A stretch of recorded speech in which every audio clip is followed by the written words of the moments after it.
Ahoy there! We're going to be doing a thing today. I'm going to build an automatic glow ink farm for 1.7. Now glow ink is a thing that you get from glow squids. Glow squids, or in pirate speak, because they're called glowing kraken. They're squids that look like they're glowing. And the model that I'm going to create uses some of these guys, some of these guardians here. So, if you want to recreate this in survival, you're first going to need to have conquered an ocean monument. That means you would have to have gotten rid of the Elder Guardians, these guys, because they give you mining fatigue and make it impossible to work at this monument. So you would need the monument to somehow extract the Guardians and capture them alive, which I have done in the survival world where I'm going to be recreating this. But for now we're just testing things, so I'm in creative here, in single player.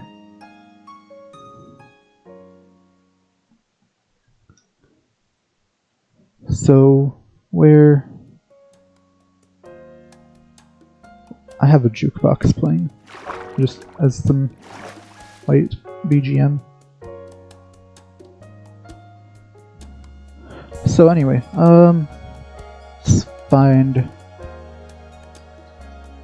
a biome where it's not all underwater area, because that's where we're gonna want to do this. A place where there's not much water. Let's see, the biome that I was doing it is in, I believe it's a taiga. Why is my voice is not being very good today, but it happens. So just taiga. Whoops.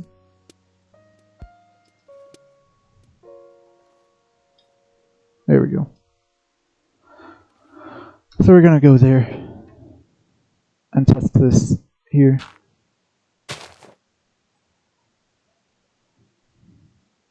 Oh boy, it's right next to a swamp. Okay, let's go in a little bit deeper. So apparently we got a mega taiga here. Okay. Well, let's try and stay away from the river and just build right around here. So I'm going to use commands to clear out, just to excavate a little bit of stuff here. And here.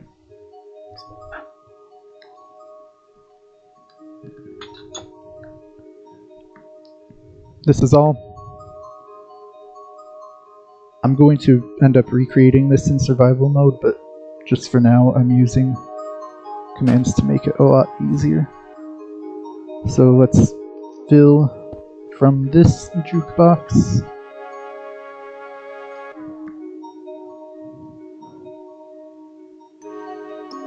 Wait, no, let's go down here. And just do it this way, so I can do the math. The dimensions of this farm are going to be 32 by 32, and it's going to be 20 blocks deep. Those are going to be the interior dimensions of the tank, for the one that I specifically am making for myself. So 32.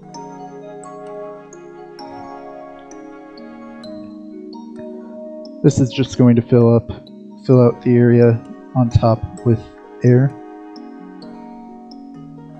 Oh right, and I need a material, air.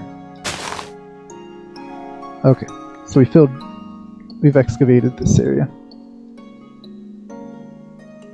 And we need it down to sea level, which is Y level 63.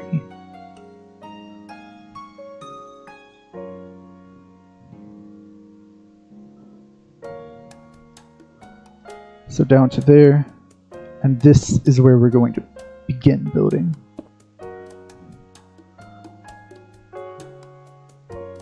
So from here, this elevation here, this area of it is going to be filled with water, source blocks only at the very top of the tank. Actually, let's fill up, let's just excavate, get the area filled with air first.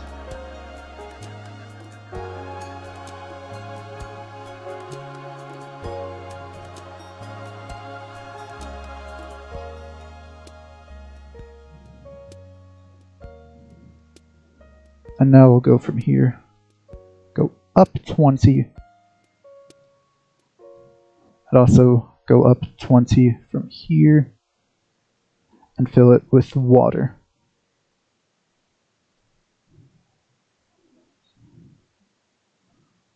Okay, so now, as you can see, this the source of the water is all the way up here, and it flows all the way down. So you can see I'm being pushed down kind of quickly. And the important thing is that items dropped in this water. If you can see it, there's the seeds. They're there. Float down instead of up. Oh, wait. Oh, shoot, is it going up? That's not supposed to happen.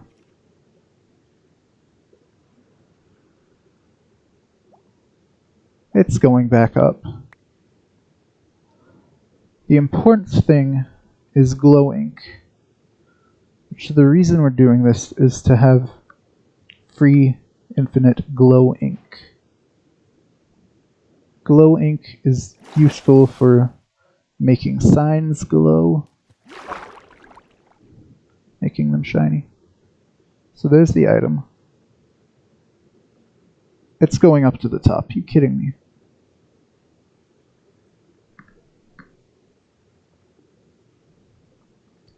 Okay, so that's going to be the first thing that we have to figure out. Is how to get the items to not float to the top.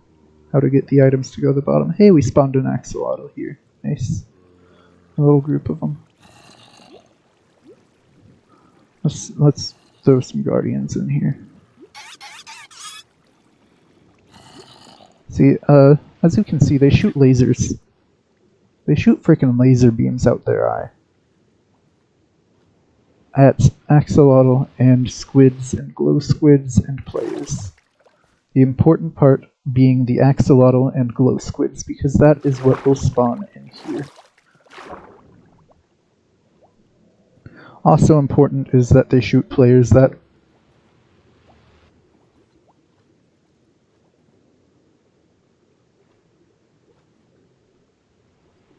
Also important is they shoot players. That's important because you're gonna need some invisibility potions if you're doing this in survival mode. Where's invisibility? There. So there. While invisible, you can wear up to one piece of armor and carry something in both hands without being seen by the guardians, which will protect you from their eye laser. As you can see, the axolotl fight back. They attack the guardians. And they will attack the guardians even unprovoked. So that is the first problem here, which is the first thing we need to solve. But before that, let's get the bottom here filled in with stone. Actually, let's just make a whole thing where we have everything closed up, because we've got some caves intersecting here, and that is not good. And in fact, ideally, we would go through all the caves beforehand and make sure that there is no water source underground that is not lit up, other than this huge tank here. So so I'm going to do some command here, grab C lantern, light buoy, as they say in pirate speak.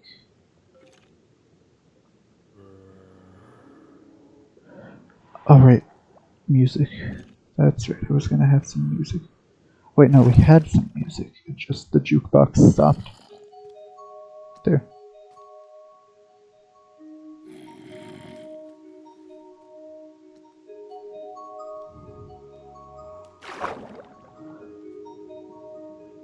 So, yeah, also, we have a skeleton here who came in from the cave. That's not good. We don't want skeletons here. So, place a lantern in each of these corners.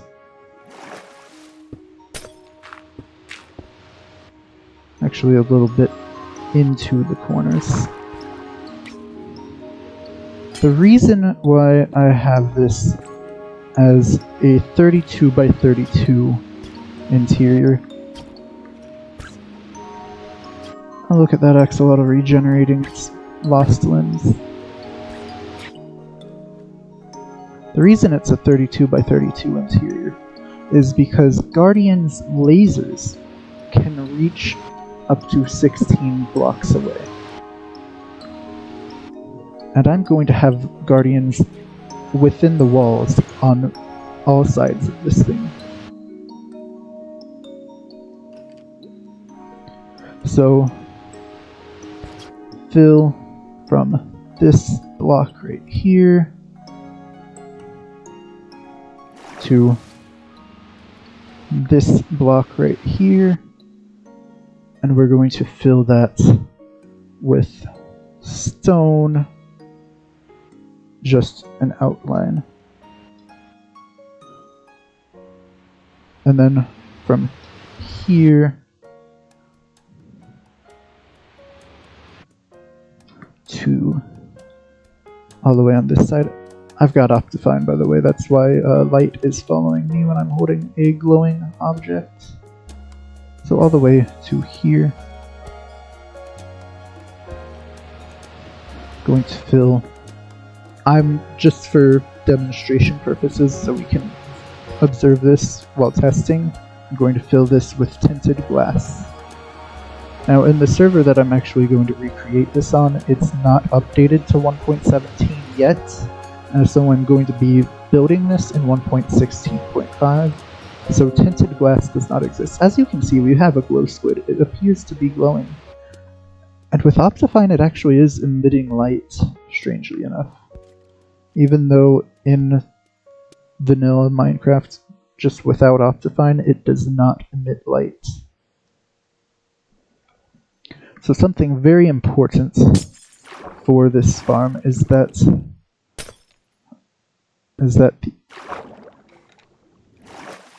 the ground of the farm need, well, two very important things. A few very important things, actually. So, glow squids can only spawn in total darkness, and the ground of their enclosure needs to be either stone, andesite, diorite, granite, or deep slate. And so, of those, the easiest... So, you can literally just keep the cave floor, really, as long as you get rid of all the ores. And replace those with stone, or granite, or diorite, or andesite, or even deep slate would also work. Second thing, or... yeah, that was two things, the darkness thing and the stone. The other important thing is that the highest block needs to be below sea level, and sea level is Y level 63, which is right up here, that is where the tinted glass is at Y63.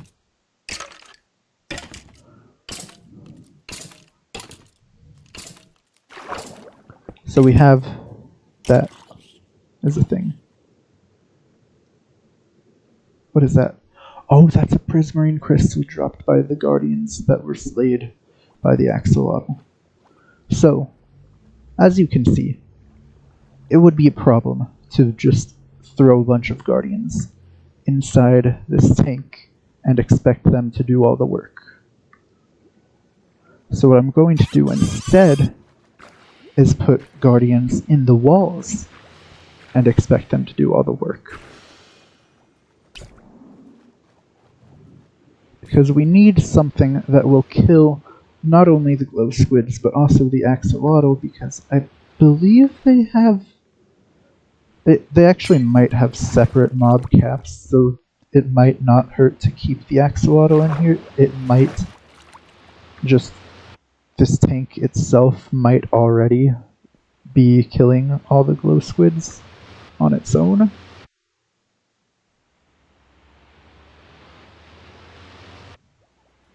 But it still is smart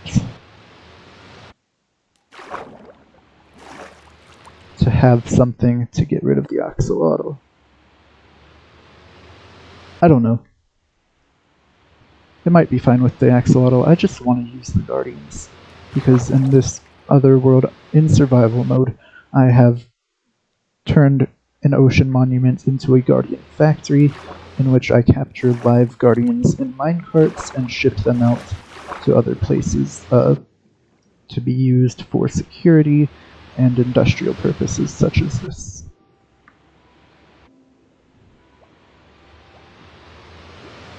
So yeah, glow squids are very consistently spawning here. And dying, and as you can see, glow ink is going to the bottom, but it's just going to the bottom. It looks like it's about to float up, but it's just floating down. That's just what items do when they're on the ground. But we also have some items going to the top. Some glow ink, as well as prismarine shards from the Guardians dying, and cod. So I'm not yet sure what I'm going to do about the items that float to the top.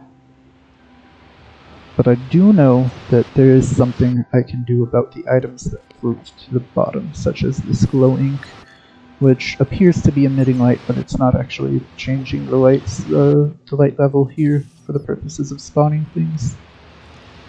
So, no need to worry about it, it's just Optifine being Optifine.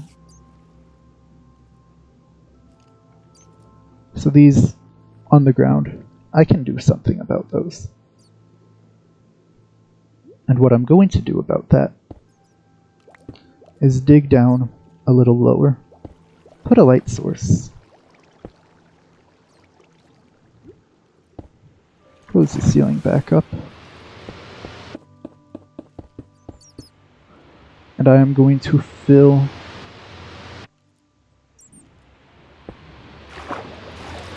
I actually, so there's an important thing here, which is if you're making this already in 1.17, then good for you, everything will work very smoothly, and there will be no issues whatsoever. The unfortunate thing is if you are making this in 1.16, because that's what I'm doing. I'm going to be making this in 1.16, and then it's going to become useful when the server updates to 1.17. So the thing is, they have actually changed something here.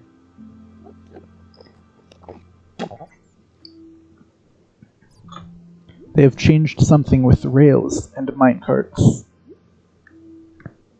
which basically allows you to use minecarts and rails underwater. Now, because this is not source block, since this is not source blocks, it's not going to be waterlogged. It's just going to appear underwater, but it's not washed away by the water. Whereas in 1.16, that would be washed away by the water. So I can make minecart with hoppers going all the way through everywhere here, but I'm for now. So when I build the actual thing, I'm going to need to wait to do the water until I've already set up the rail system down at the bottom. So I'm going to real quick just go ahead and fill from fill from here to here with stone, and then go one block higher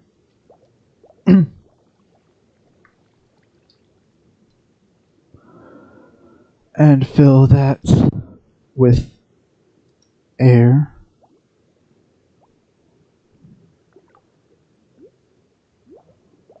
Yeah.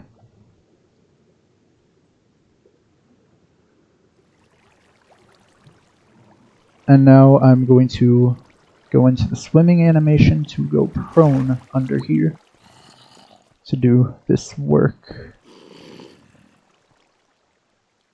which I really should do off stream, but it's basically I'm just going to hold up. I can fly like this. So this is my first time actually going prone in creative mode.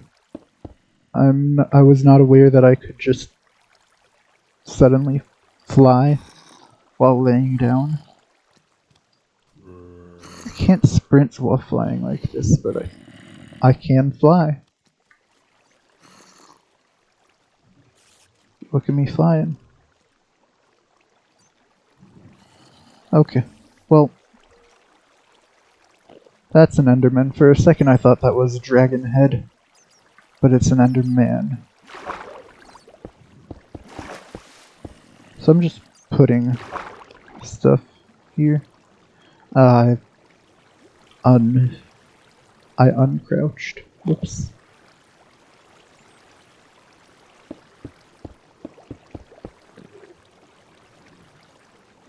So there we go.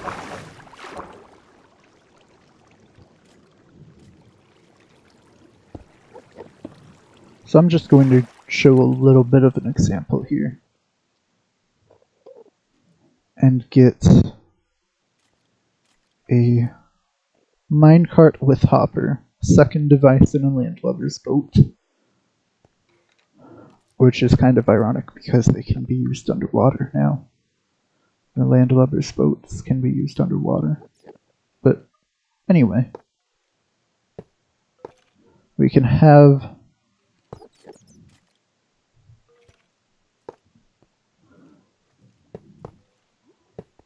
detector rails, powered rails, detector, powered. By the way, we have infinite rails in this survival world. We abused a glitch to make a duper for rails, to just duplicate infinite rails.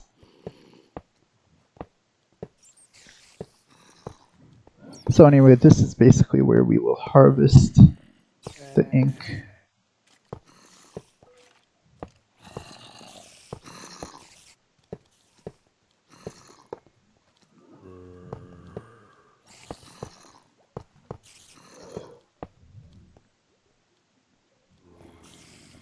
Let's go ahead and... Ah, I see a glow squid is doing that. Nice. Thank you, sir. I was wondering what was making light over here.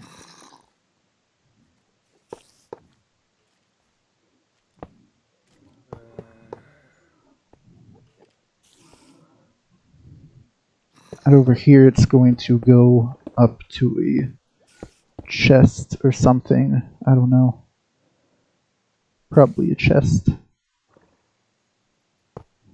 I think.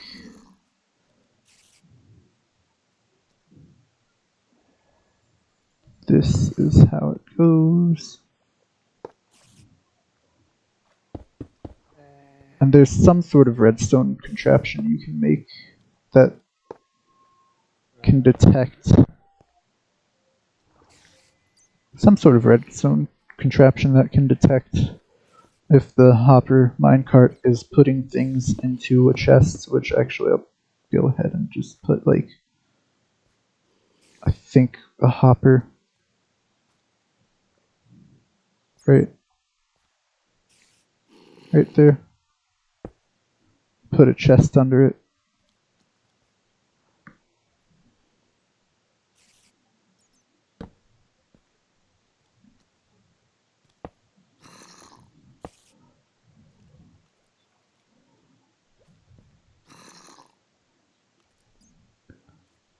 And so there I can just put this and it'll go. See, it just goes and I can have it go the entire floor. So I've shown that now. That is a part of this. So anyway, now for the killing mechanism.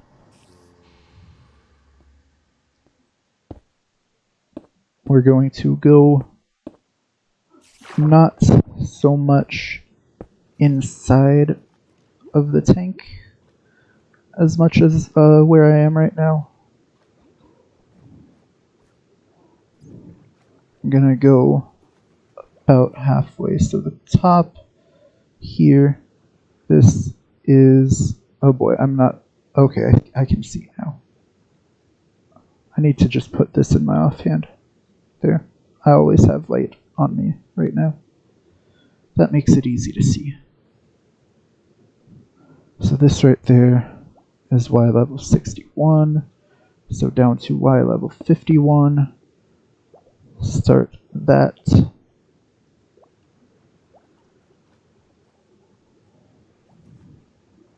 Oops, I did shift F3. There we go. The bottom is Y level 42. So 51, 50. Oh wait, no. Looking at is on the right, so that's 53, 52, 51. Okay, so I'm just going to bust out all of these, and the only reason that the water isn't flowing into this, and this is important, is that the only source blocks are up here. It's already flowing down. So we want that to happen before we start working on this part. So I'm going to go ahead and hollow this out by hand.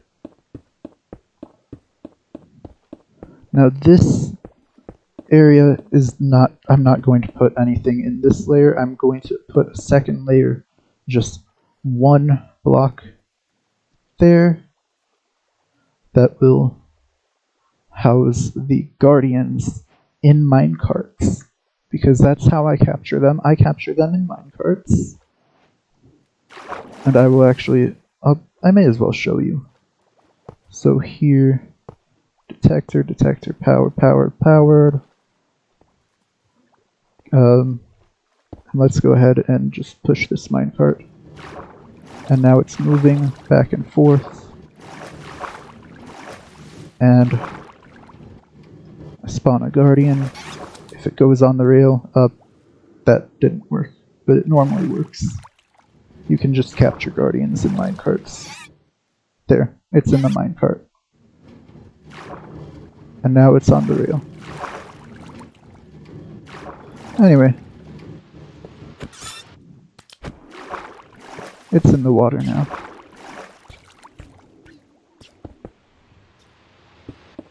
I think I'm actually going to have it too high here for simplicity, but anyway. starting with the 3, which I may turn into 4.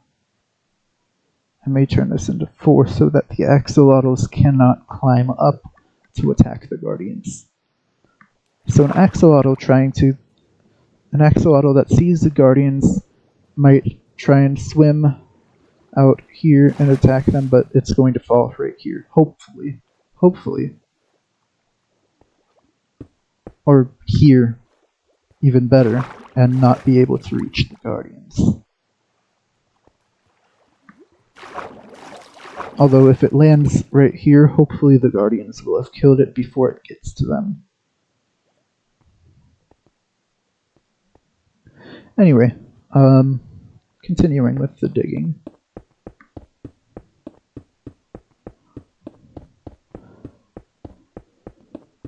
So yeah, I don't know if I actually touched on the uses of the glow ink, why I'm doing this. The glow ink will be used to make text on signs glow or appear to glow in the dark. So they'll actually be visible in the dark. Let's get jukebox playing again.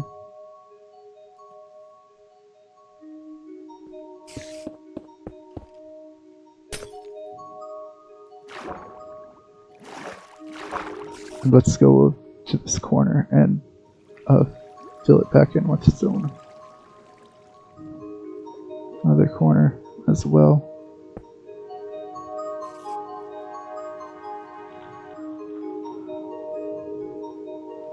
Okay.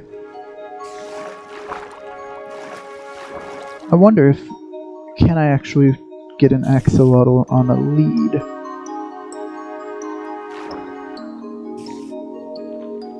A lead would be in tools, yes.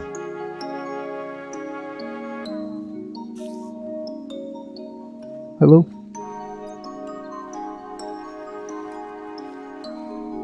Did I do it? I think I did it.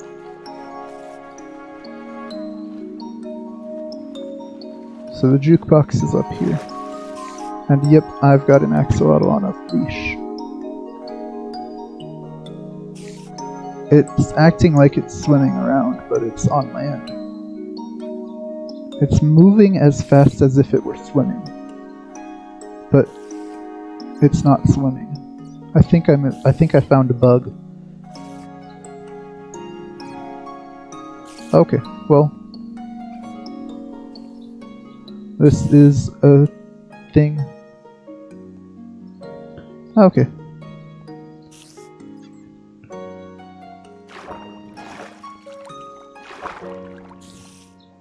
It's on a leash. It's here. I think, no, I did not get it to stop acting like it's swimming.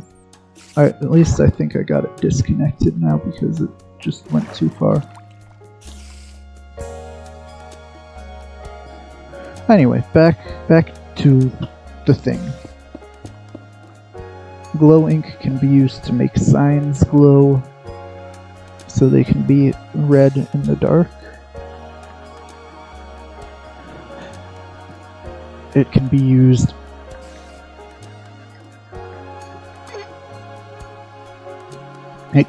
to make glow item frames, which I actually haven't seen them used. I haven't seen those before. Let me go and just look. Glowing. Apparently it's not glow in pirate speak. Right.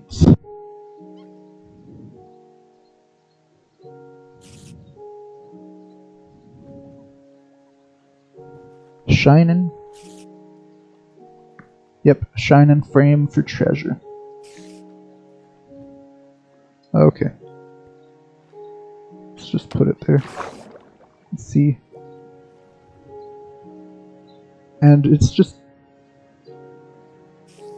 I don't know if it's actually putting off light or if that's just Optifine doing that because of it.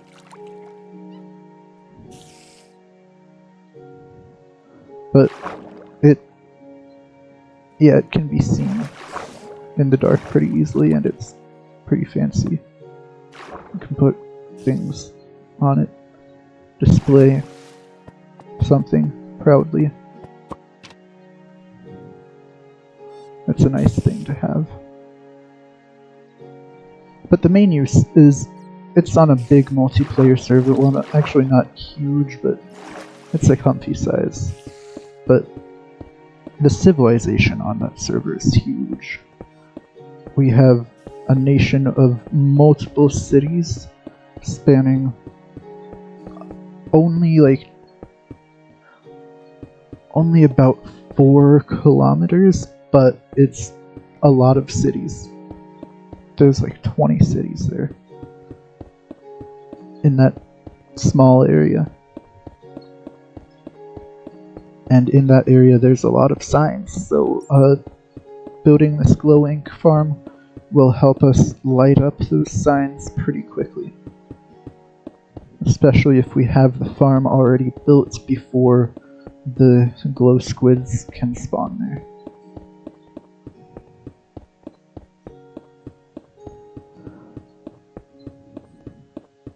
So yeah, that's why I'm doing this. Also, it's just a nice use for the captured guardians.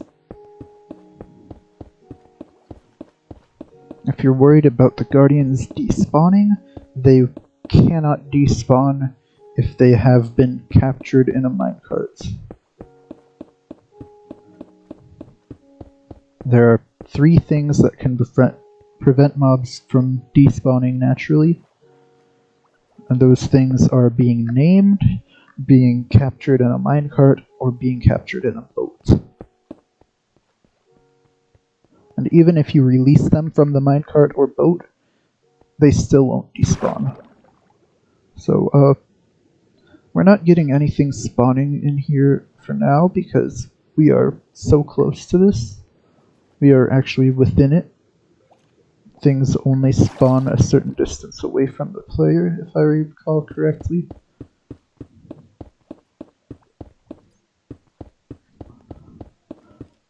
So anyway, now I'm making the area where the guardians will actually spin around, ride around in their minecarts, shooting everything in the water.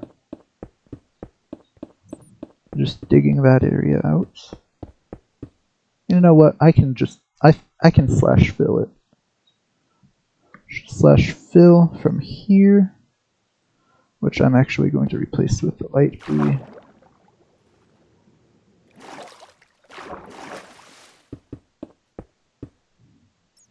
To there. Air there.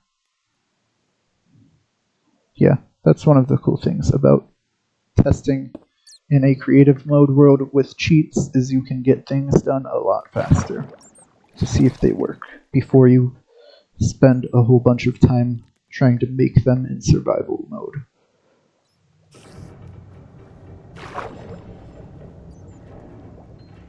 Is that what I think it is? No, it's not lightning, it's just cave noises. Okay.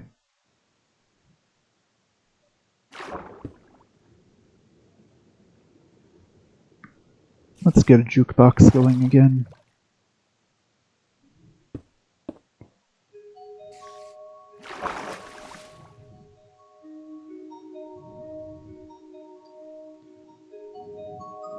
So, what I'm going to want, I'm going to test a few things here. A few different systems for making the guardians move around from place to place. Just having them move around the whole thing. First thing I'm going to try is just having them constantly moving in a circle around the entire thing. So with that, I'm going to be alternating detector and powered rails.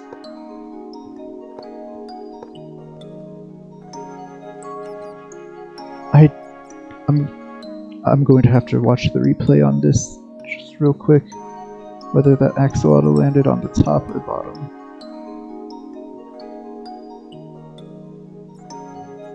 There's quite a bit of stream delay, which is unfortunate.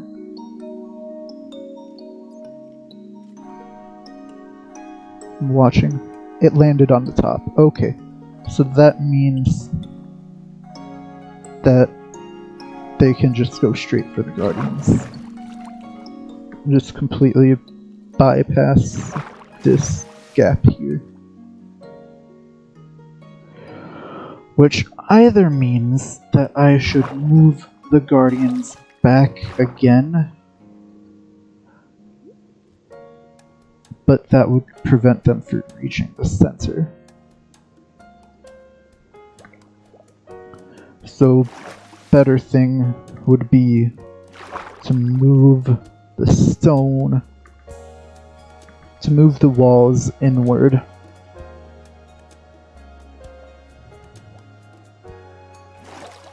Although really the axolotl are going to get there anyway, no matter what. Like if I make it too far back, then it's just going to be, then the Guardians aren't going to have as good of a range of vision, because this is where their eyesight will be. They will have to see up there and down there. That's not a huge range of vision. Deeper.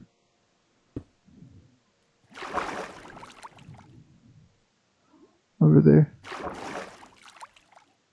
Gonna close off the cave.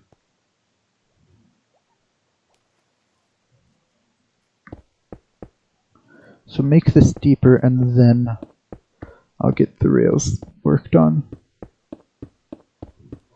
Which I might end up going with some sort of redstone clock in order to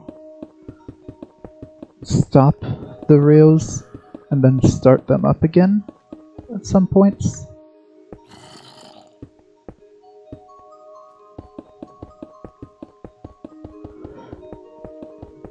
But it should be... What was I just saying? Oh yeah.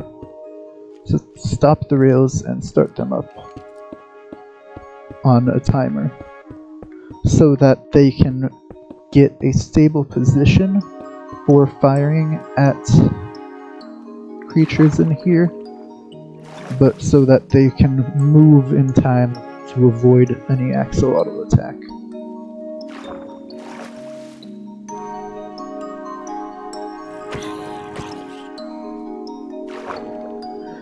What's really unfortunate is the thing about is that mobs can spawn here.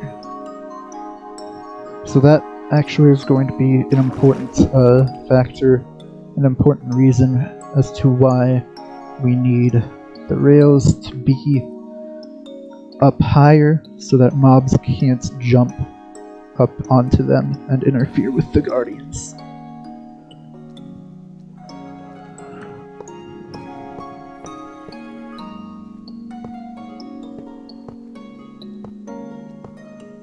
So here we go, making the... Hold up. Did I mess up somewhere? I think I did. I think I made this 33 wide instead of 32 wide on the inside. Because I added 32 to my position where I was, rather than... Oh wait, no, I didn't mess up with that. I messed up with the placement of the rails. Okay, good.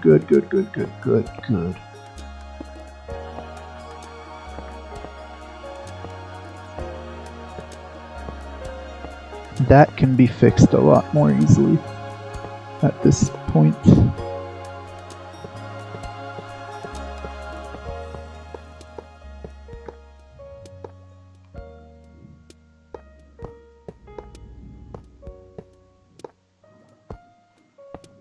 So right now I'm doing the detector rails, and then I'm going to put the powered rails and the rest of this, and just test how long, or just test how well it works with the Guardians just moving the entire time.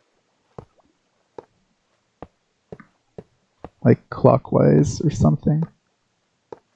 Or probably counterclockwise, because that's the way that I'm moving right now.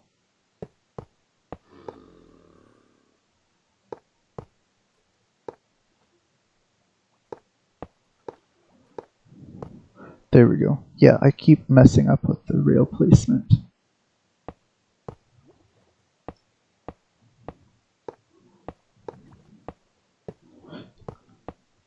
So the good thing is, once the rails are here, mobs will not be able to spawn on this level because they can't spawn on rails. Because rails are not a spawnable block. They are not a full block, but they take up that block space. Something like that. They're just not spawnable. You can't spawn anything on them.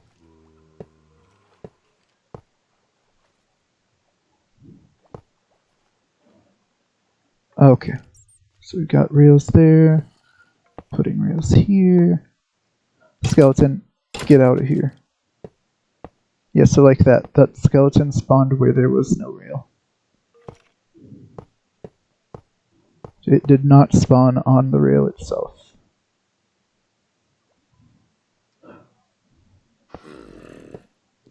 I hear a zombie villager. Okay, so now I can put a whole bunch of minecarts, put them in motion.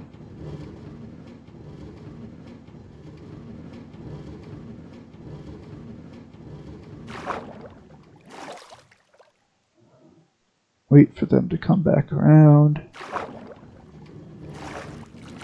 Whoops, okay. Oh no. What have I done?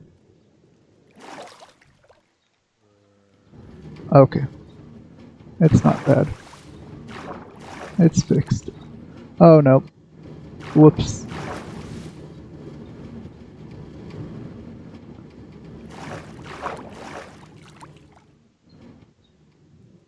Hey, go that way.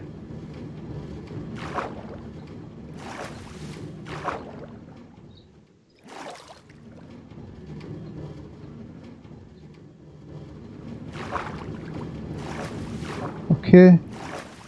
More minecarts. It'll be much easier when I'm doing this in survival where the guardians are already in minecarts, and I can just dump them all onto the rail all at once.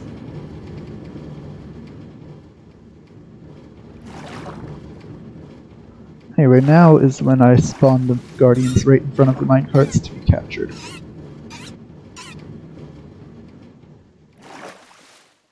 Because I'm in creative mode and I don't have a monument that is capturing the guardians yet.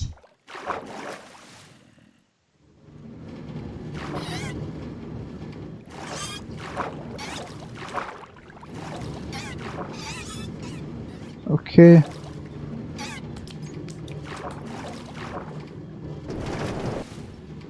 I just put myself in the minecart. Whoops. So they're just kind of moving around very randomly. The minecarts, that is.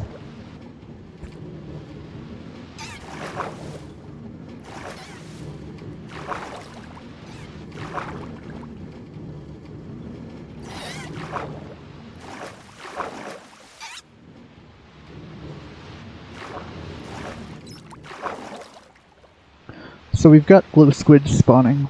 Nice.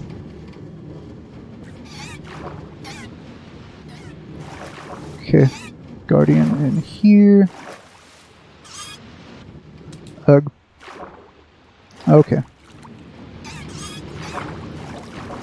Where did that other minecart go? There's two minecarts that are empty right here.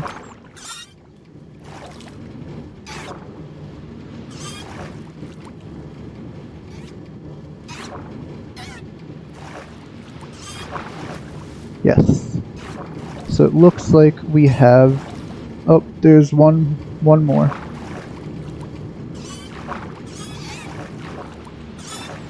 Looks like all the minecarts are full with guardians. So, just need to get them all moving. And just check. Watch this work. So the ones that are in the water can shoot things much more easily because they have full control over their bodies.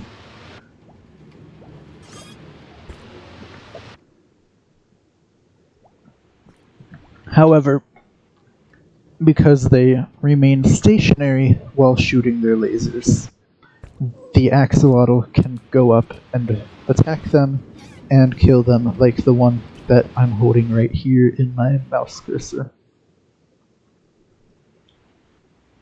And this one.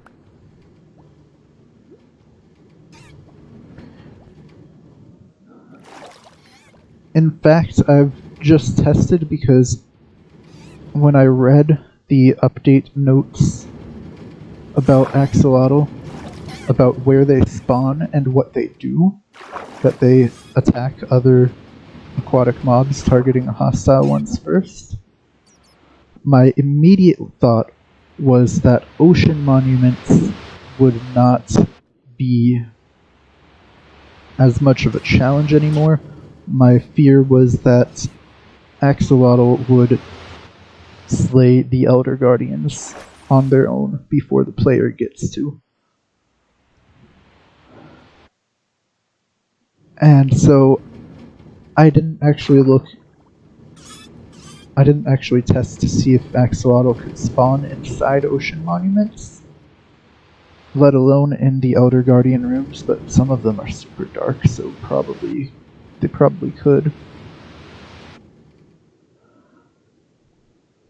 But I did test. I made a chamber similar to this one, and I put Elder Guardians. I put one Elder Guardian in here, and a naturally spawning amount of axolotl were able to kill it after just 2 batches of axolotl. They are quite powerful. Quite powerful allies in attacking guardians. Quite worthy adversaries to the guardians, I dare say.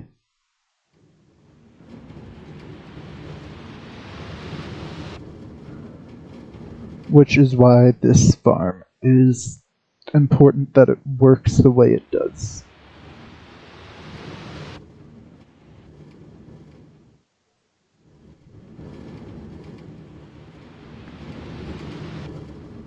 It's important that the Guardians win here, for the sake of killing the glow squid. So, looks like they're doing a fairly decent job of killing the axolotl,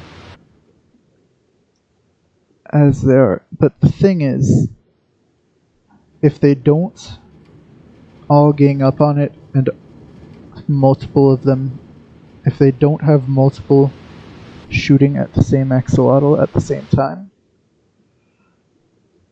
or if some of them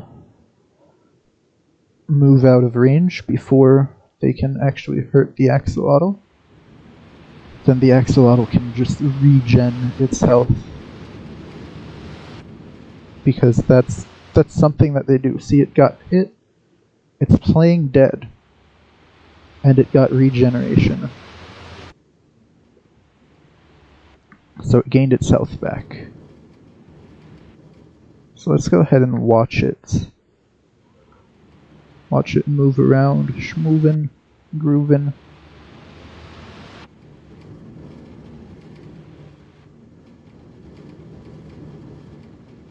Another thing I'm noticing is that the Guardians aren't killing a lot of things that end up in this area, because it's outside of their view from where they are.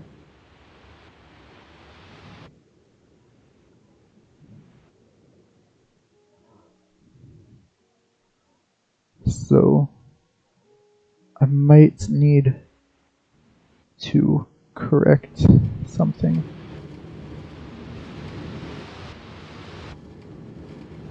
Also, how many guardians? Okay, they're all still here. They're just all clumped together.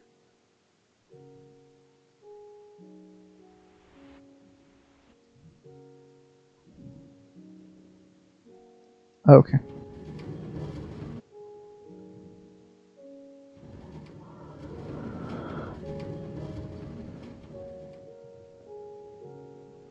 So that is the killing mechanism. For now. The glow squid they can kill pretty well, and the axolotl will help with that. In fact, I'm not even sure that the guardians need to be here. I just put them here because I want them here. In the future, I'll probably do a tutorial on how to get guardians out of an ocean monument to keep them alive or to harvest them, kill them for their resources. But that is not today. Today is Guardians versus Glow Squids. And frankly, I think the Glow Squids are winning. Look at them, just glowing, just schmoving, grooving.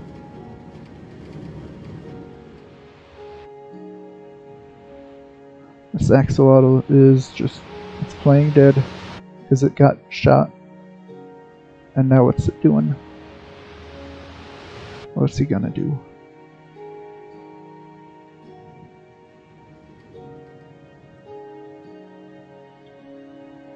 It's interesting, once they get hit, they go on their side, they tilt kind of sideways to play dead, and then they're just kind of sideways for the rest of their lives.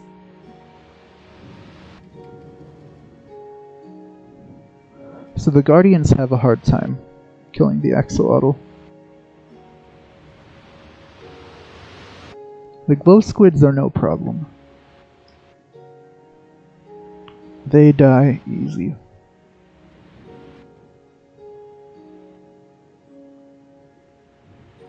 But the important thing that we need is for the glow squids, for the glow ink to go down.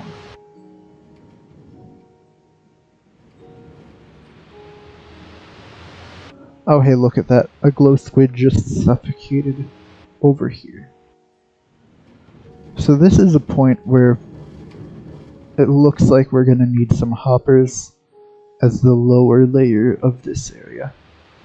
And if we have hoppers, then mobs won't be spawning here anyway. So we will need 32 plus, so we're gonna need 33 times 4, so we're going to need 132 hoppers, which would be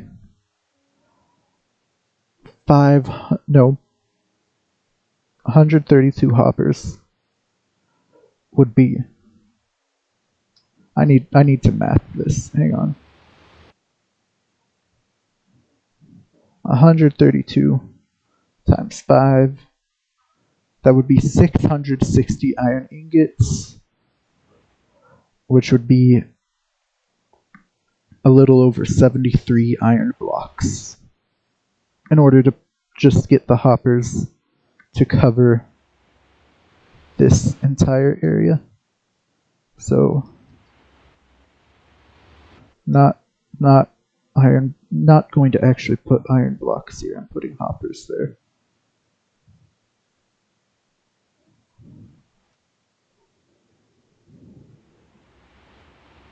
Either putting hoppers there or getting another minecart with a hopper to go circle around under here. But if I do that, then I'm going to need a ring of stone to keep glow squids out of that track.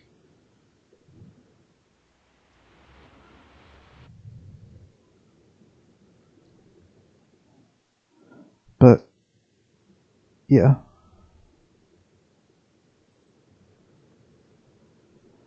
Okay. Well,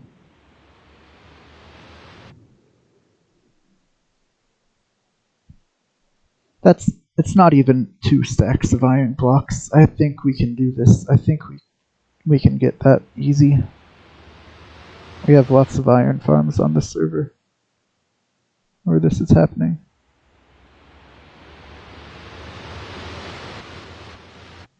So yo, Guardians, get moving.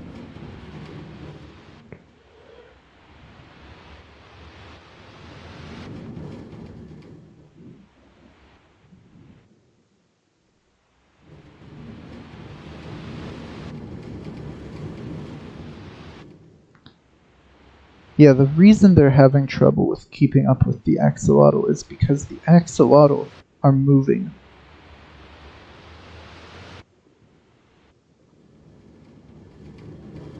The axolotl are trying to avoid the Guardians. Kind of.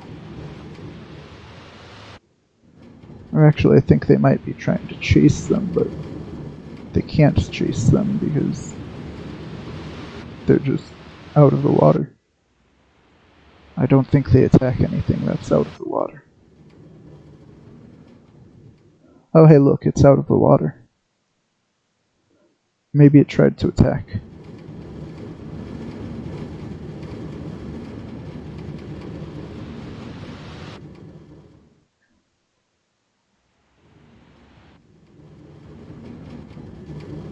Oh, okay. Yeah, they go different ways in different times.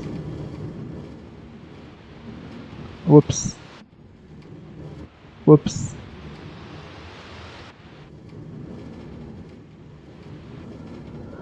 So what if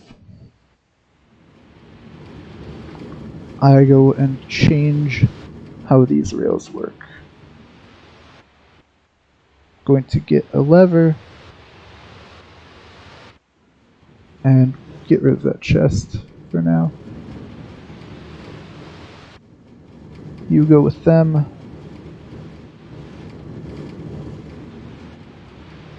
You go this way.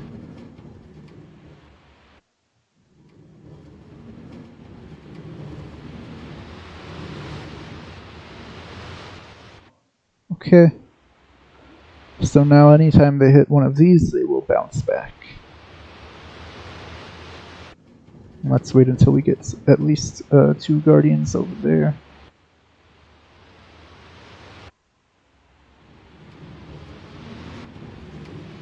I need at least 2 Guardians in this section here.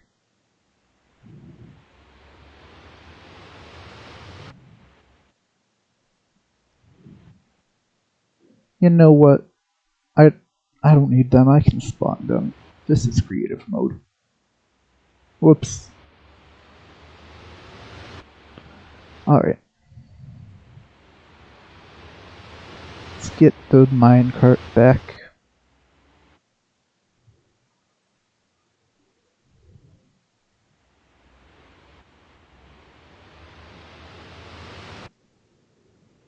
Okay. You're in a minecart. You're in a minecart. Okay, we've got 2 Guardians over on this wall. Though ideally I think we would have 12 Guardians, 3 on each wall. The difficulty of your world does matter for this, because the damage that the Guardians do is based on the difficulty. The higher the difficulty, the more damage they will do, and so the more effective the farm will be. The world that I'm going to be recreating this on, the survival world, is on hard, so the creative world is on hard as well.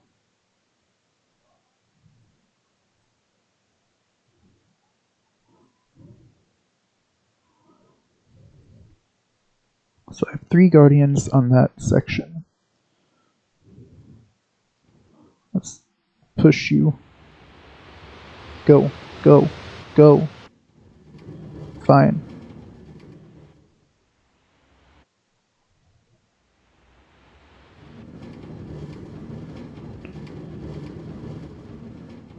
I have 3 on this section.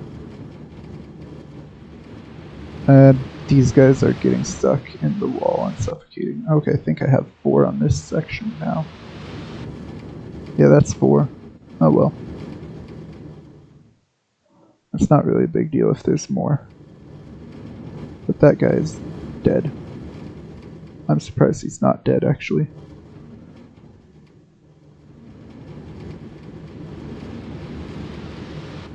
So there's at least 3 over here. Oh boy, there's a lot on this section. Oh, it's 2 sections, really. Okay.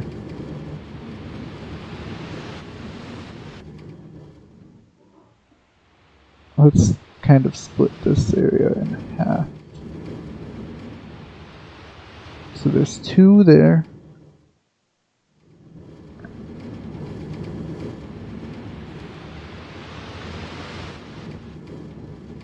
Okay. I think we have 3, at least 3 in each.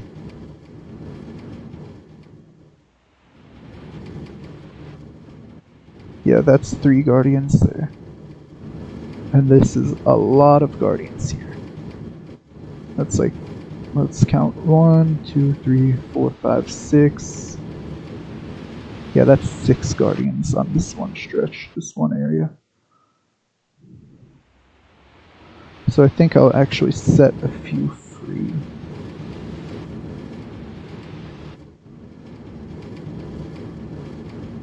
One, 2, 3 are free.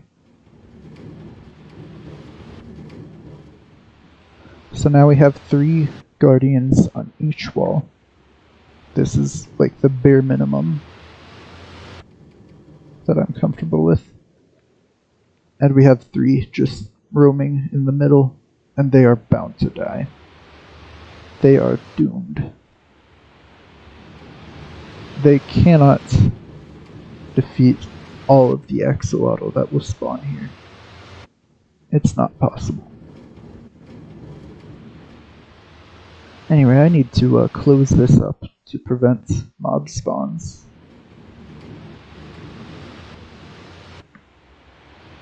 Or just put, no, don't put rails there because then these will ramp.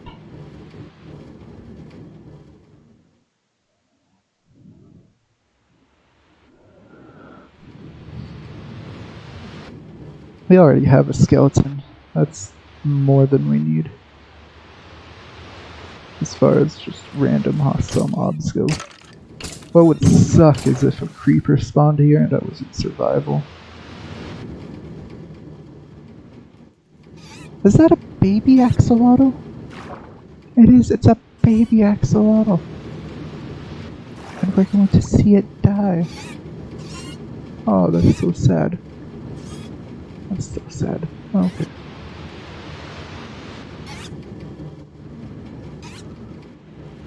Sadly, that's the way this farm works.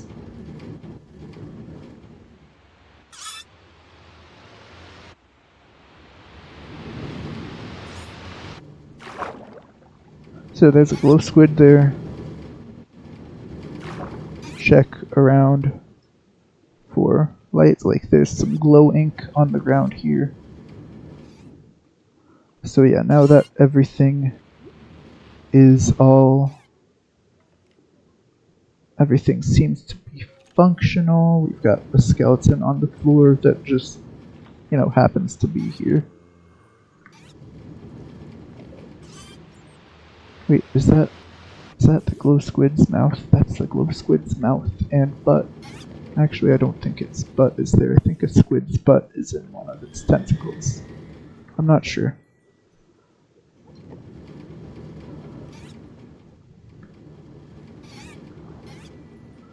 Squids in Minecraft are actually pretty large. You don't realize it until you get like right up next to one and you're like, wow, that's the size of a human.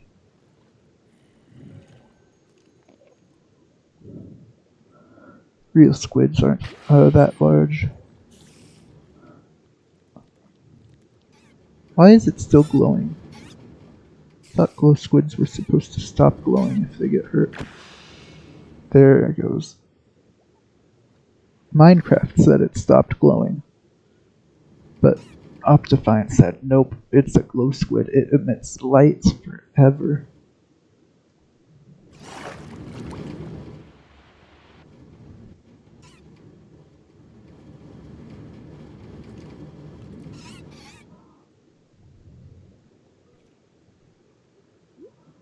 So why are the Guardians not? The Guardians are not attacking it. Why? They don't see it, do they?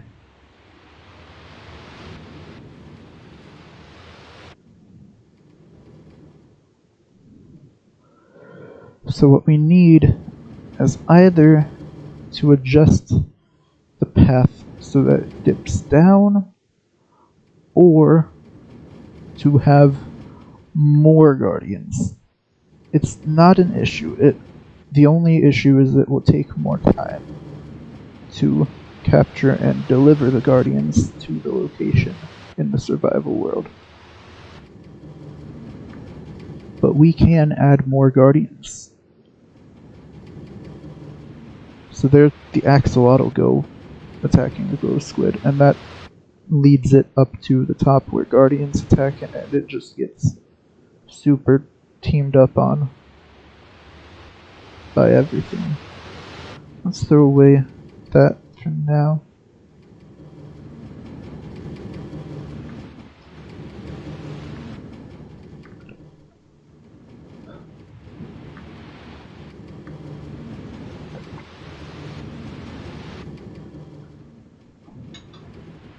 Drink some water here. Stormy weather. Stormy weather in the subtitles. Stormy weather.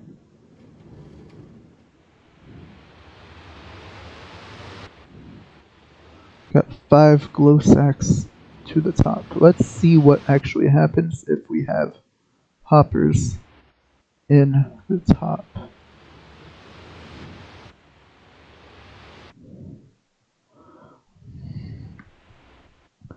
Going to just make it all.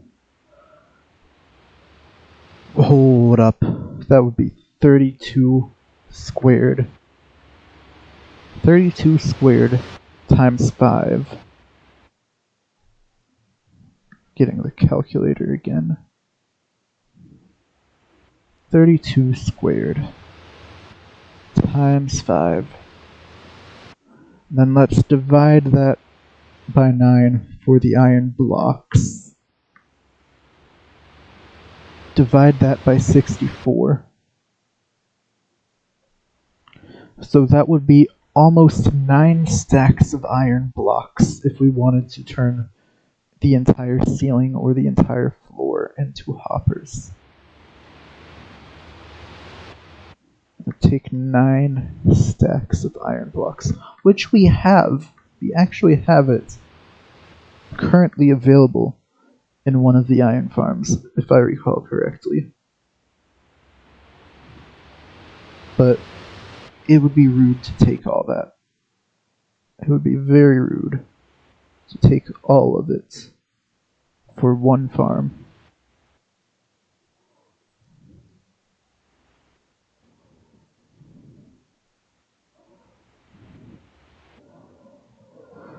Let's get music going again.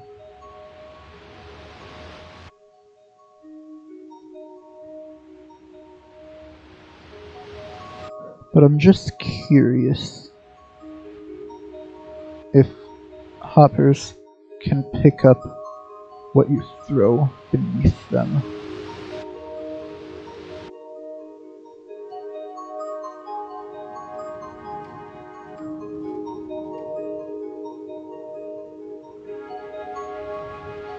So if I throw this tinted glass it's sinking down to the bottom.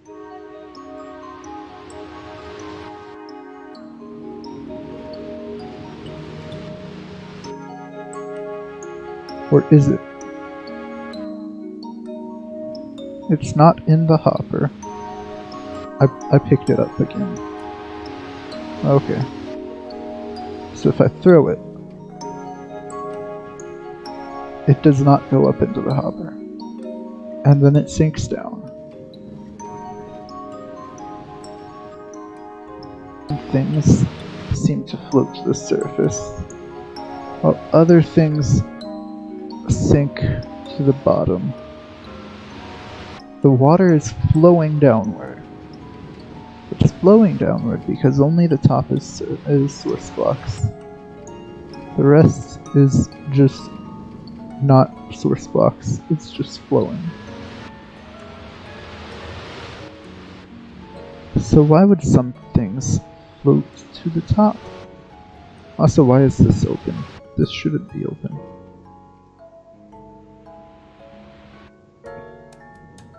Oh, the hoppers are letting light in. So that alone would be a problem.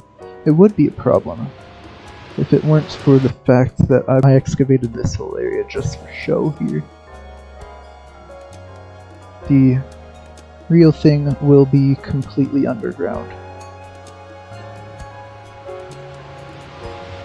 And there will be no light to come in through the ceiling. Okay.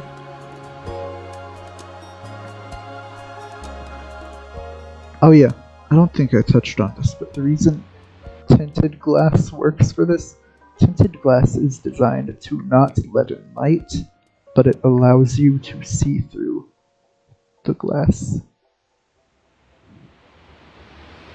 So we can see all the glow squids, but we don't let the light in that would prevent them from spawning.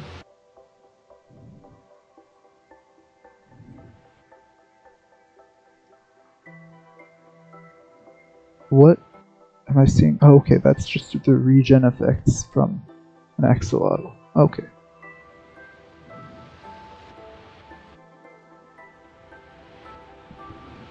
Alright, I think it's time for the final test.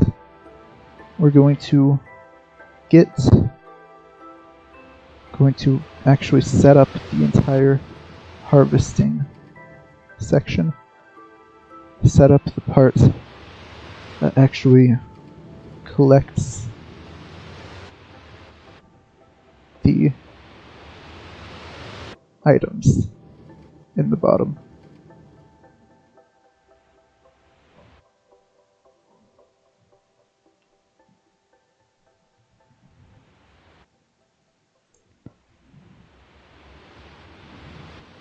So I'll go ahead and destroy that minecart there. Why is it that you can have a minecart with hopper, minecart with chest, minecart with furnace, minecart with TNT, but you can't have any of that stuff in a boat? Why is that? I know that technically you can put a boat in a minecart. I don't know if you can put a minecart in a boat. That would be really cool if you could, though. That would be really helpful as well. Because then you could put a minecart with furnace or minecart with chest in a boat, and then you could have a boat with a little cargo space.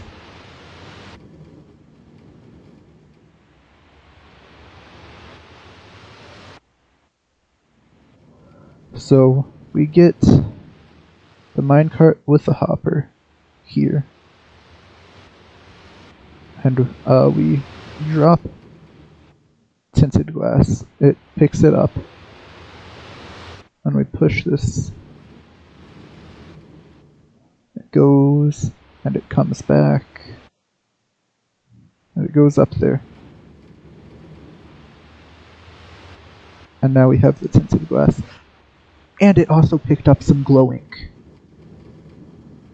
I'm gonna have to work some more on the return feature of this once I've got the rails down.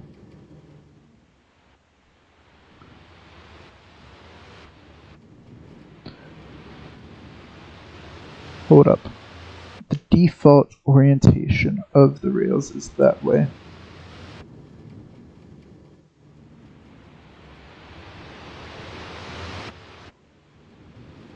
I think I'm going to just /fill and do something special here. So /fill from here to, damn it, flying is so much slower when I'm crouched. Fill from here to here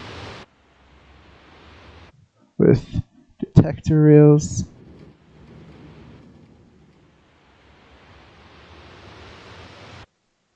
Hold up, no, that's backwards.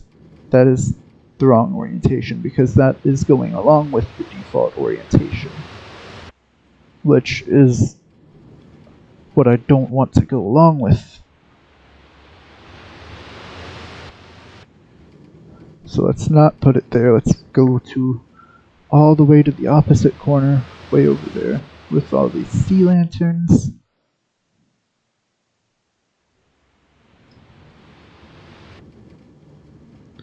And fill to here with detector rails.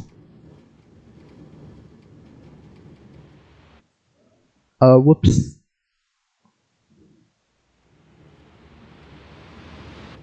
Hold up. Fill that with air.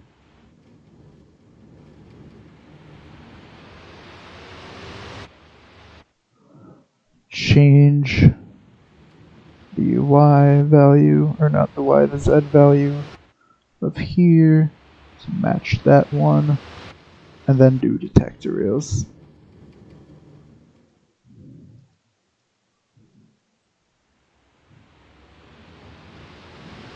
And then change the Z value, decrease it by 1,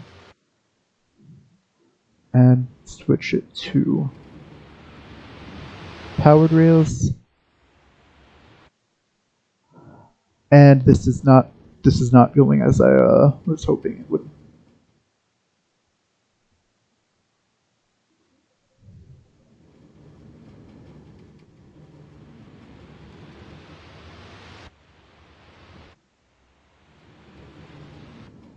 Not at all as I was hoping.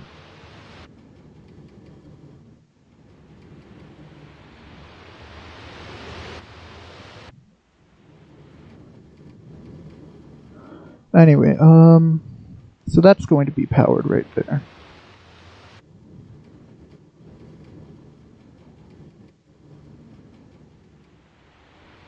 Which means that this is detector. This is going to be normal rail, that's going to be normal rail. So if I make a whole string of normal rails and then I put detector rails next to it, it will curve. Okay. So I'm going to do that.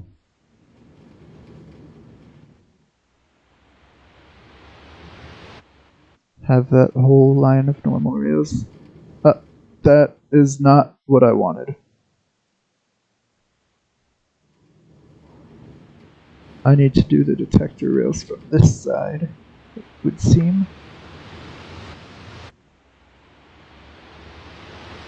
Okay.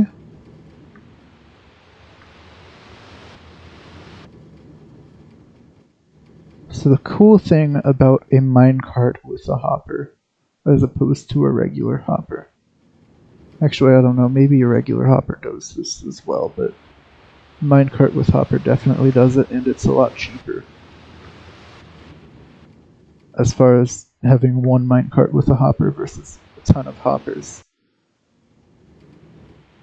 As a minecart with hopper can pick up blocks, or can pick up items even if there's a block in between them.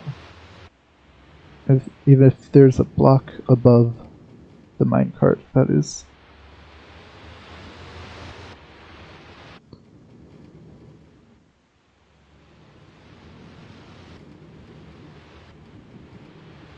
Okay. this. Is this correct? Hang on, I'm gonna fill this first and then see if this is correct. The whole orientation and everything. Yeah, this is correct.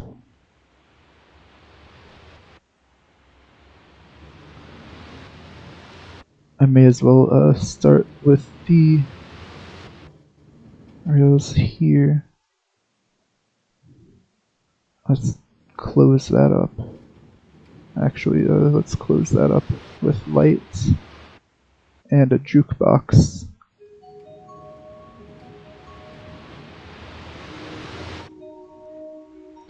Get rails going. Regular rails. Because if I do that and then I do the detector. Yeah, it does the thing again. It does it off by 1 now because I have set it off by 1.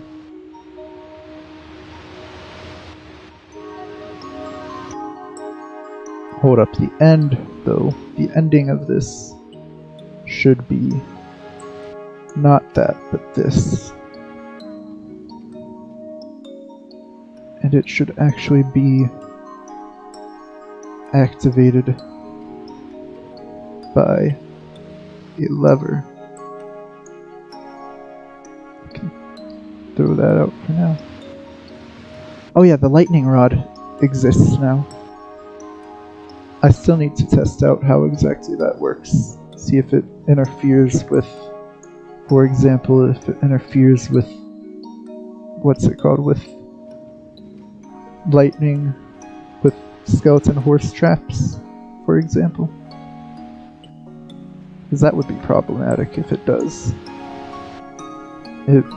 Not terribly problematic, it would just mean that if you want skeleton horses, you're gonna have to go out a little bit farther from anywhere that you build with lightning rods as decoration, because there are people who want to do that. And I understand, because it is a very pretty item, very pretty block. And you can make some cool things with it.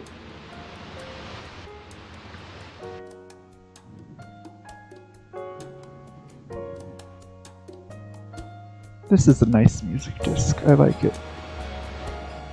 It's, far.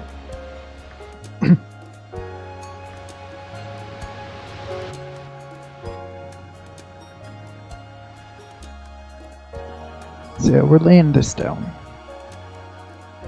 Lots of rails for the minecart with the hopper that will pick up all of the items.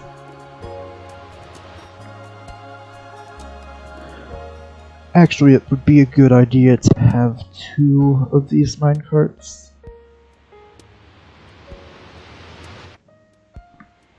That would just be pretty smart, I think.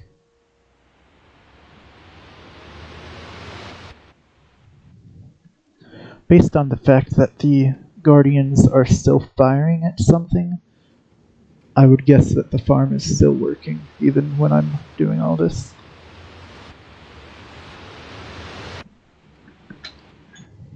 And I would think that it's even thriving. As far as the spawns go, the killing, I'm not sure. I'm not certain.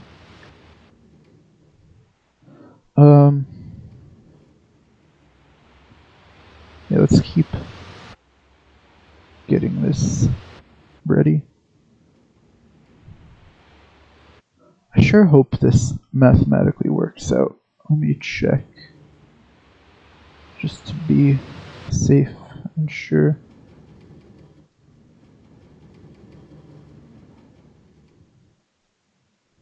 Detector powered. Detector powered. Just alternating them. And yes, it works. It goes. I didn't finish this row. So I'll finish that. Nothing should be spawning under here once I get these rails here. Without the rails, spiders might spawn because they're small enough, I think. They're flat enough. But once the rails are here, nothing should be spawning. Nothing should be able to spawn.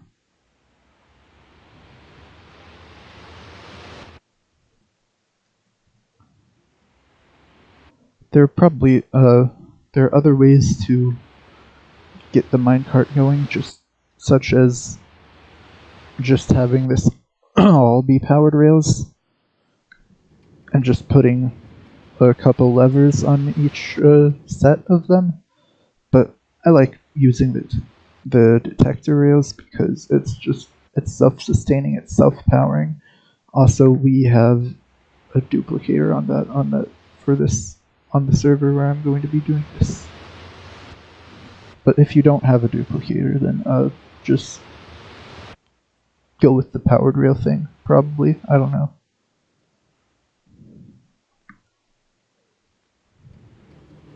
This is kind of mind-numbing work to do here.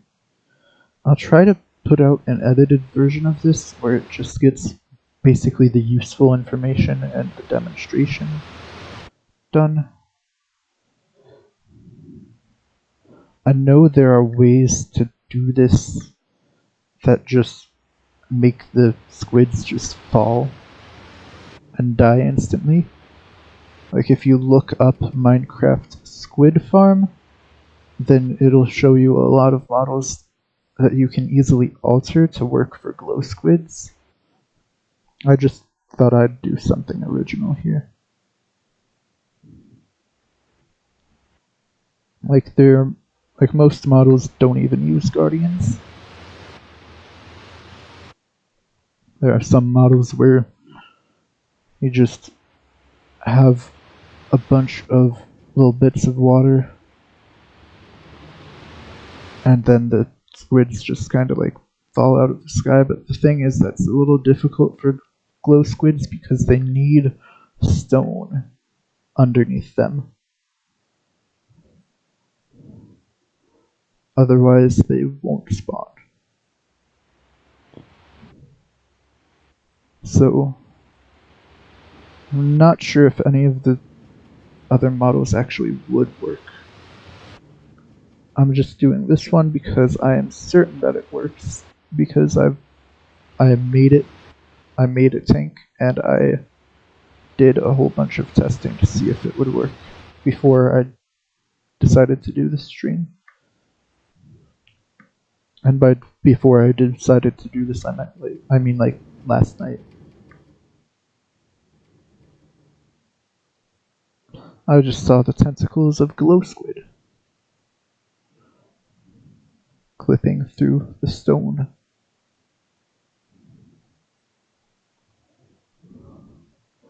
I think we're almost there. We're almost there. Whoops. Okay.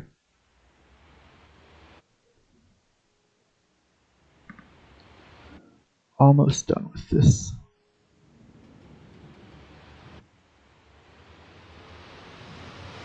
Yep.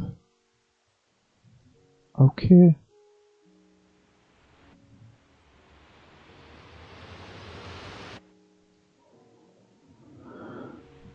The Guardians are doing a good job. Oh boy.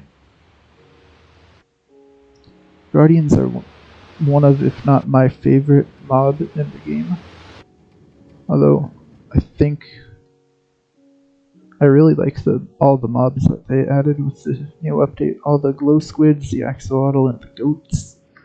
Goats are actually harder to find than you think. Actually, no, they're exactly as easy or hard to find as you would think. That you just go to a mountain and you find them. You just can't find them anywhere other than a mountain. That's the only thing.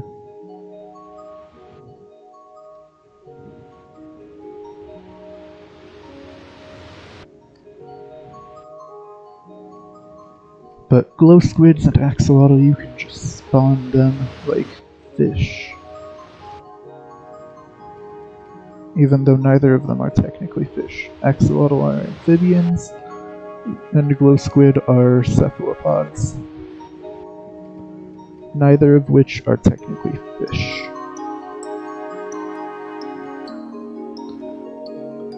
Yay, double BGM, because I put a jukebox on right when Minecraft was like, yay, let's have some regular BGM.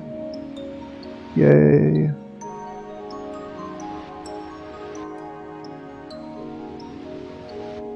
Oh, this is it, the final stretch, the final row. Final row of rails.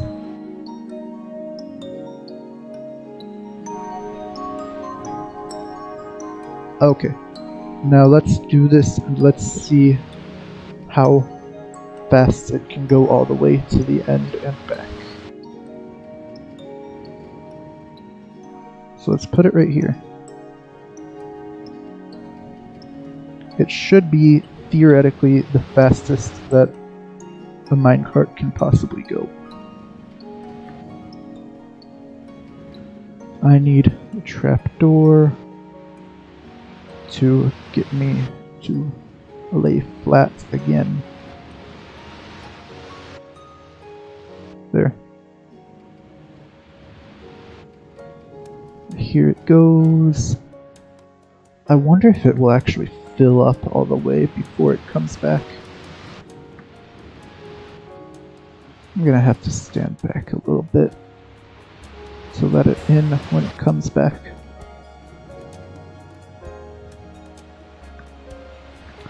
You know, I'm going to fly on over and just put some light at the very end of its destination so that we can see a little better.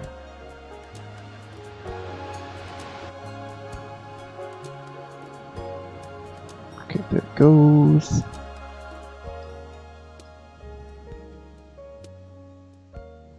Yes. I think that is much better for being able to see. Hold up. Am I flying? Yeah, I'm flying here.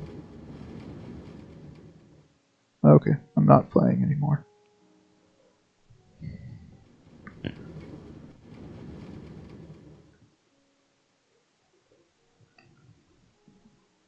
It looks like it's almost there. Like maybe one more turn.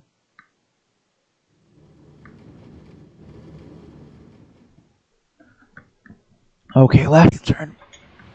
I think. Nope.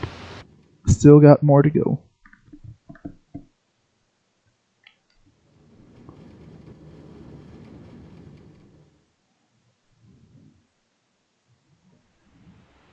Now I would replace the floor. Okay, so it made it all the way to the end of there. And it didn't come back because it can't. Because just a powered rail right next to a block is not enough to send it back, apparently.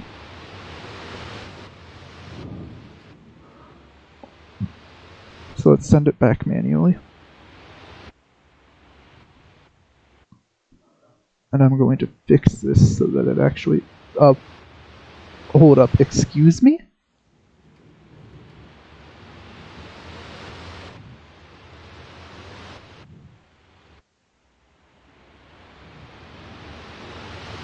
Oh, I see. I see. I see what it's doing. The detector rail is changing the direction of the track switch. I know an easy solution for that. Okay, a little less easy than I thought. Because this is right here. But, you know, no, easy solution. Just get rid of, just shorten the track.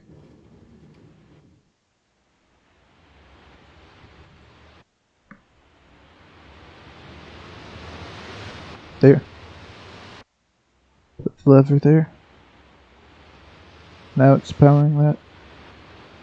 So now, in theory, it should just bounce right back. No, it doesn't bounce right back because that doesn't work.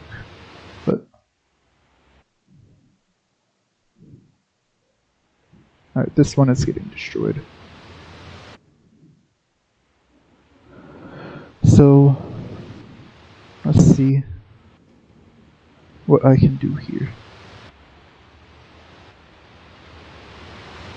So get a track that goes to here, goes to a powered track, goes to a ramp, goes to here.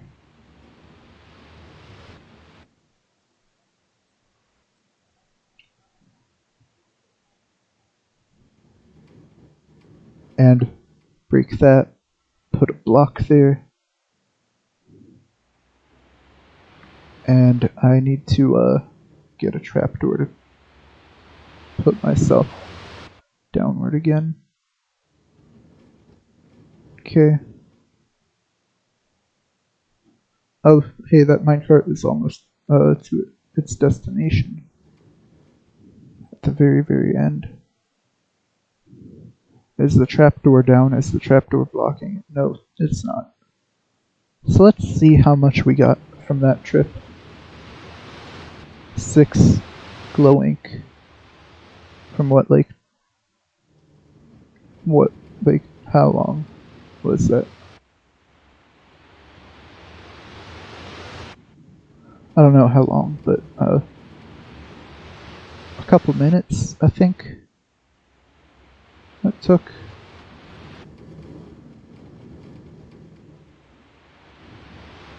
Oh, the trapdoor goes down when the minecart passes under it because of the detector rail. That makes sense. Okay, let's just put the trapdoor there. Easy solution. Easy solutions all around the board.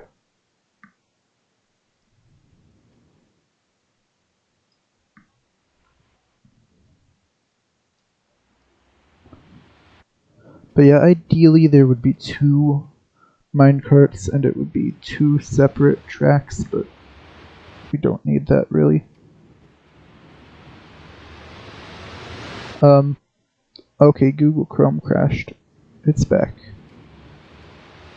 Wait, is my stream still going? Yeah, the stream is still going according to Streamlabs.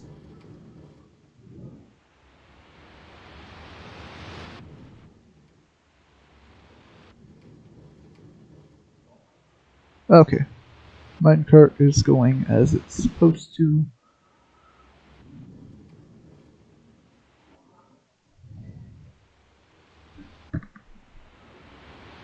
I'm going to go ahead and add another one of these contraptions to the roof and see if that does anything. See if that can pick up items from there. Now this is only not breaking because I'm in 1.17. When I remake this in 1.16, I'm going to need to fix that. I'm going to need to not do this thing there. So let's make rails here, on top, for a minecart with hopper.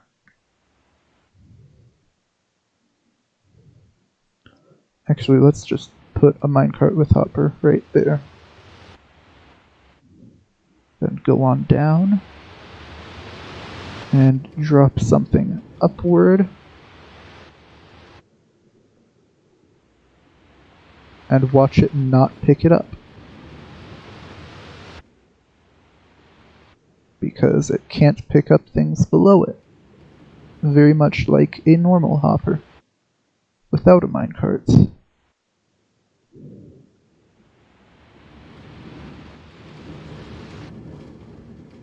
So now we've got a whole bunch of minecarts all around here.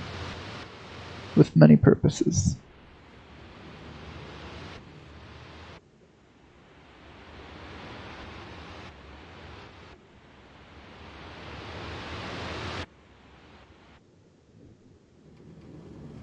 The moving guardians are not very good at killing the axolotl.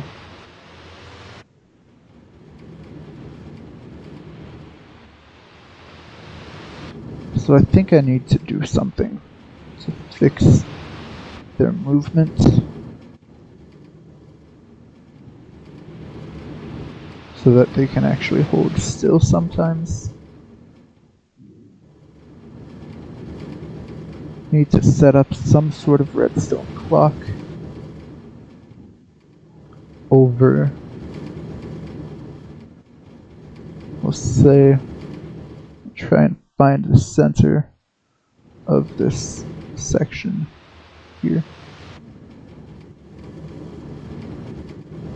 Which really, now that I think about it, if this is an even number, if this was an even number, then this shouldn't be possible. So I think I actually did mess up. But I think it worked out for the better that I did. Anyway,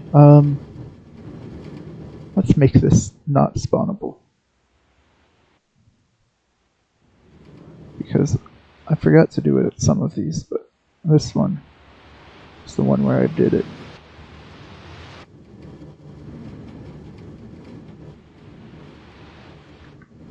So we don't have like baby zombies or something spawning up there and interfering with the rails.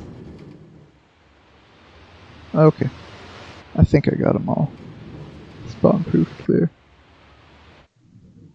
I've got the glow squids spawning. Nice.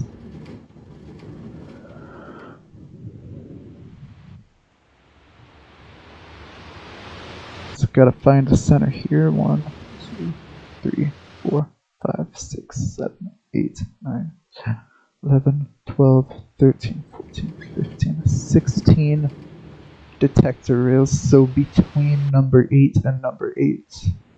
2, 3, 4, 5, 6, 7, 8. So those two are now powered.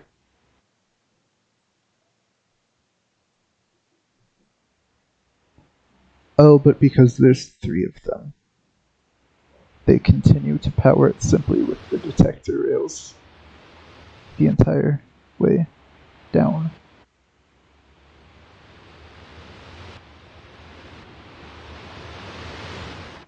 Okay.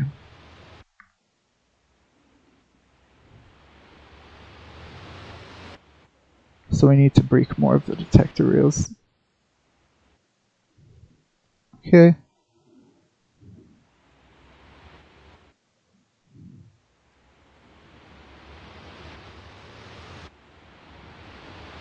Whoops, put that back. It's not the block that was there, but it's a functional block.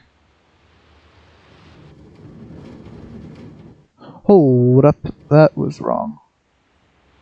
That was mathematically incorrect right there.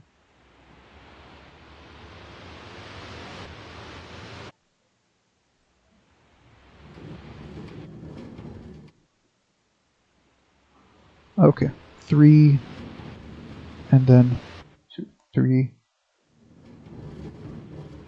Hold up.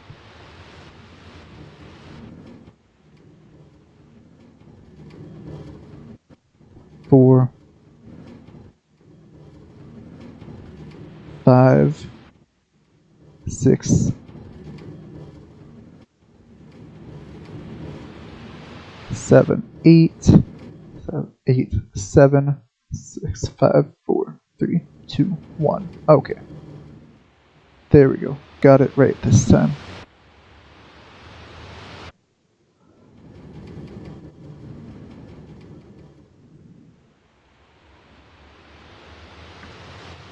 So if I can set up spots for them to hold still for a while.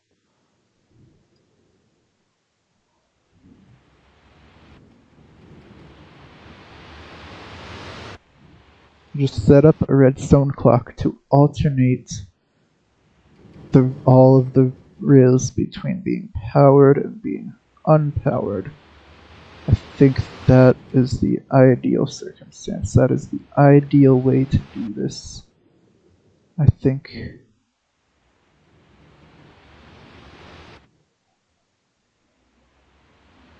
So we're going to set up a redstone clock with repeaters.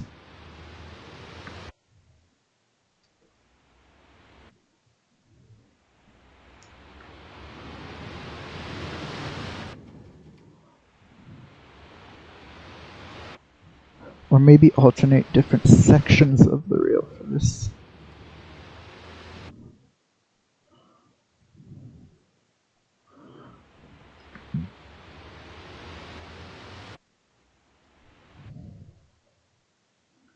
Okay. 1, 2.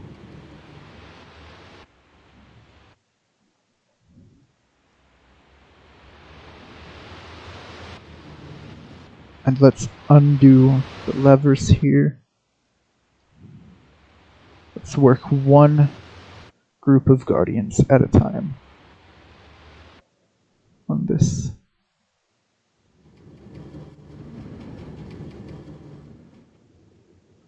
It is so hard to see.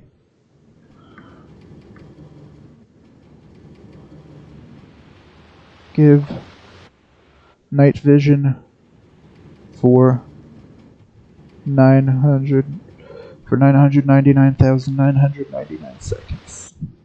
There, I can see. We can all see. It's Discord light mode. Oh boy. Oh geez. Ew. But we can see. That's the important thing. Why is the night vision suddenly? Okay, there we go. It takes a while to adjust to the water.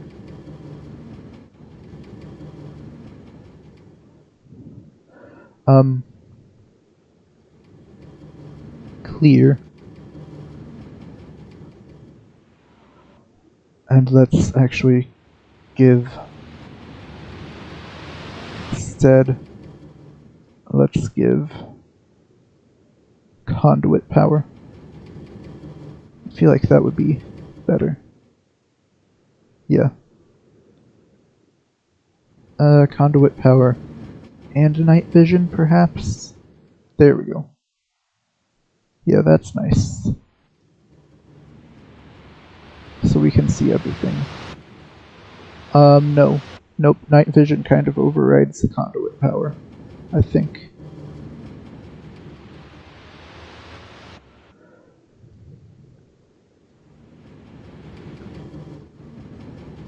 Clear the night vision, but keep the light in my offhand. Okay, let's put a jukebox back. Okay, so it's the night vision is basically the same as the conduit. It is the same. The same effect. So what I'm going to need to raise the ceiling of this so the guardians can aim better up high.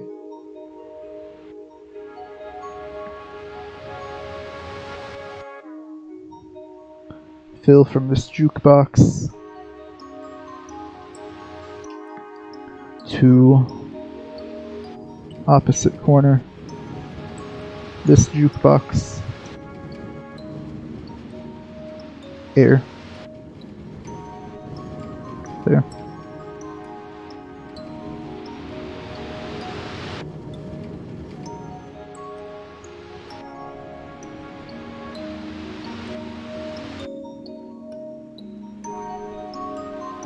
So it would be useful to have the guardians split up so that there's like one here, and one here, except that would mean that they remain stationary all the time,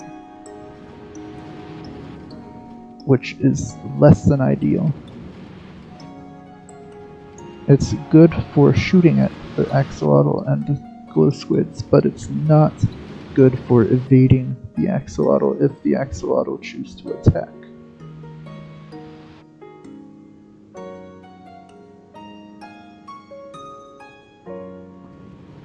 So what we need is redstone stuff happening. redstone dust, and redstone torch I'm gonna use to actually send the initial effect.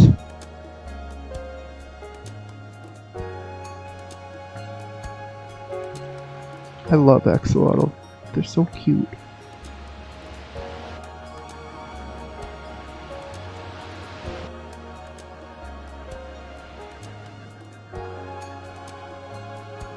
Okay, I think the Guardians have a nice range of attack, but they really need to be a little more effective. And that's what the movement is for. Hang on one moment, I will be right back. I just need to go and get some water. I will give you the loading screen for the time being. Yeah.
Okay, ahoy there. I'm back. And the music is back, I think.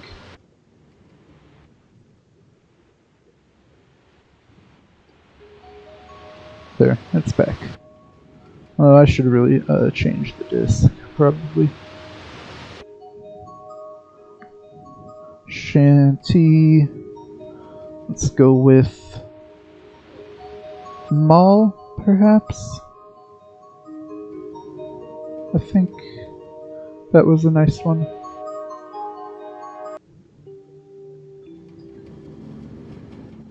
That's a little more peaceful, I think. Far is great for underwater stuff. It's thematic, but Mall is just, that's a nice tune. So yeah, we've got to go back here. Behind the rails. And make a redstone circuit. Just a simple redstone clock. I think this area will suffice. Oh, now the game is deciding to have some BGM. Okay.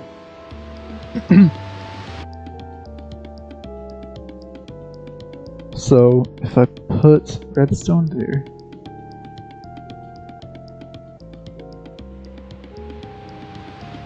so I'm just setting a whole bunch of repeaters on maximum delay.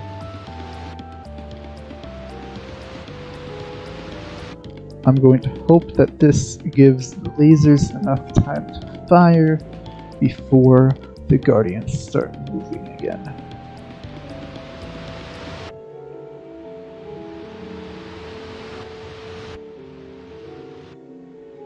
It doesn't power the rails, okay. Well,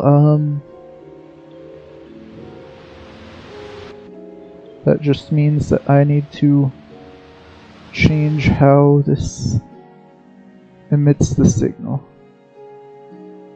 So, I do that.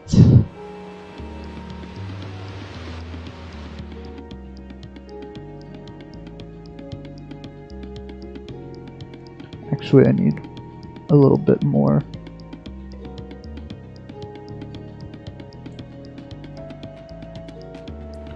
Space, a little bit more depth to this, some more repeaters, because I need a redstone torch here.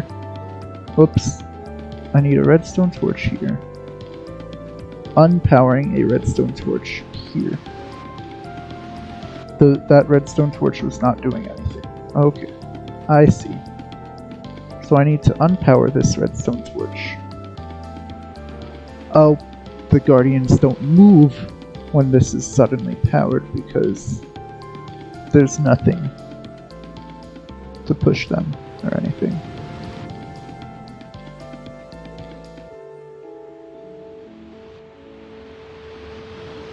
So, should this part just always be powered?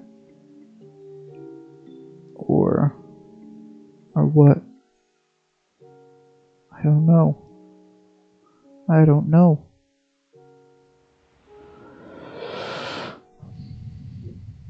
And actually we should change this to not be so deep, but rather be wide.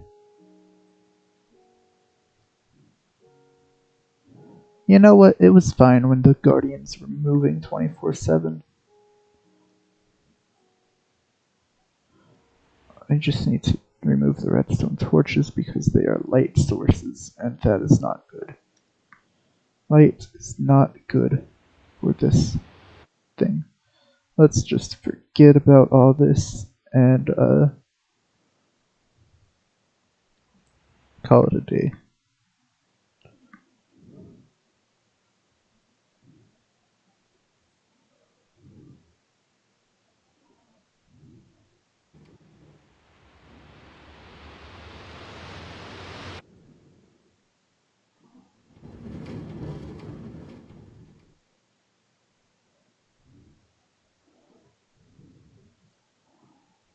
So yeah.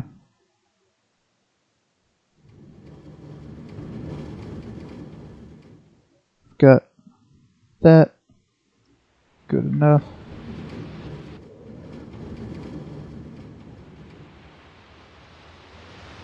I didn't stop any other Guardians, did I? These guys are still moving.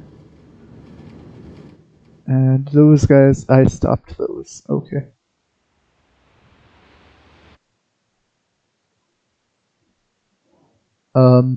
Whoops. I guess I'm gonna have to set this one free. And spawn him again to capture him again.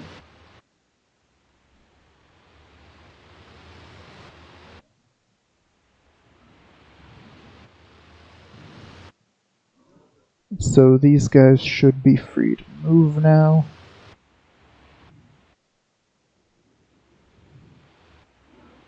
Get that moving. Nope. That failed. Okay. Next attempt. a little too late.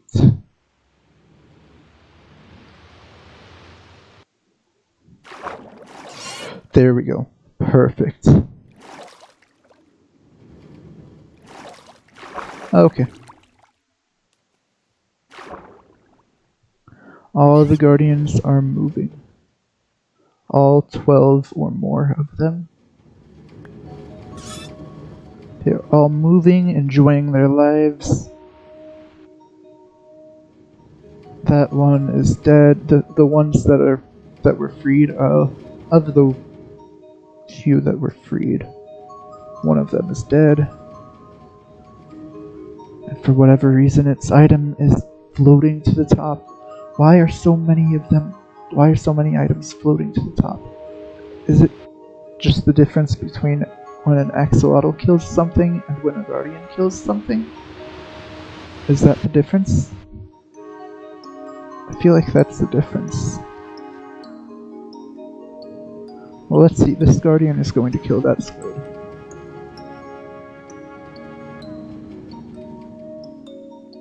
No, it's not, because this squid is going to suffocate itself.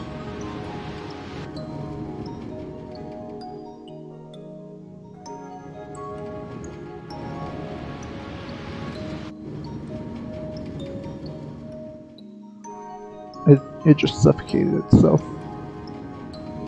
So I don't get to see if its items go up or down. Okay, is this squid gonna be killed by a guardian or by an axolotl? Or is it going to suffocate?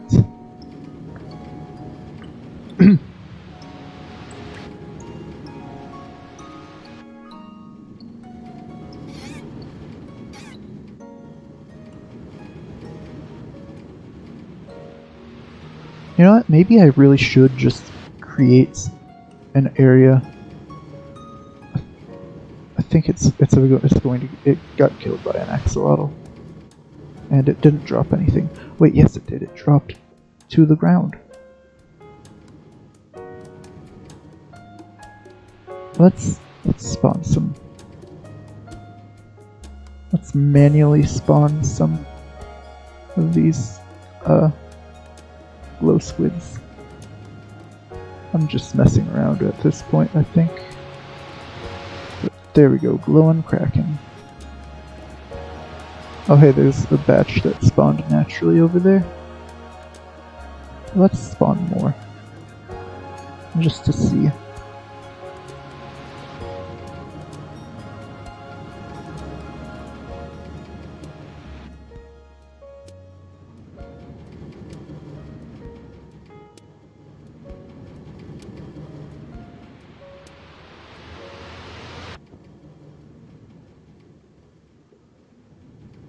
Axolotl really are a pain to kill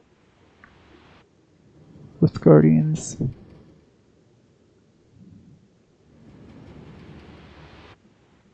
They really are great allies for the player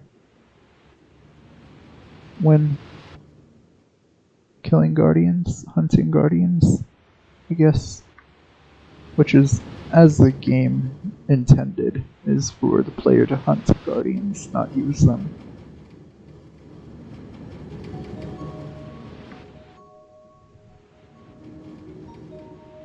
I just like to use them because I like them. They're cool.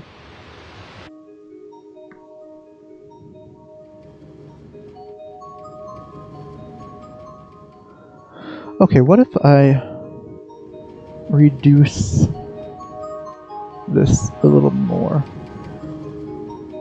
Get the lever back. Stone back. Okay, 1, 2, 3, 4, 5, 6, 7, 8. 8, so that would mean this is where I split it.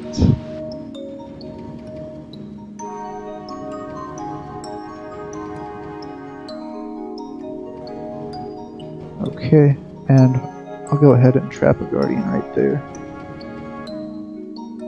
If I can. Excuse me. Bro, Okay. Well,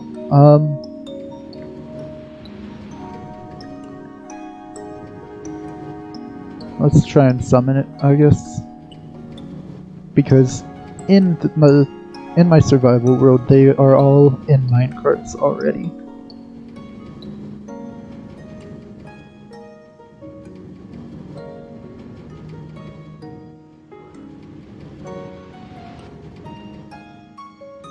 At those coordinates, with the tag writing Minecraft minecart. Nope. Did that summon anything remotely minecart related?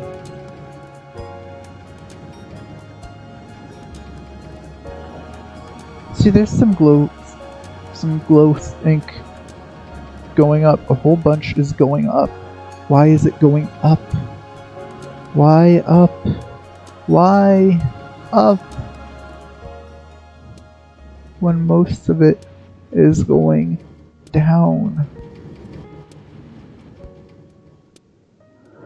What if I just fill the ceiling with dispensers full of buckets? Why is there a creeper there? Jeez, regular mobs are spawning in this area again.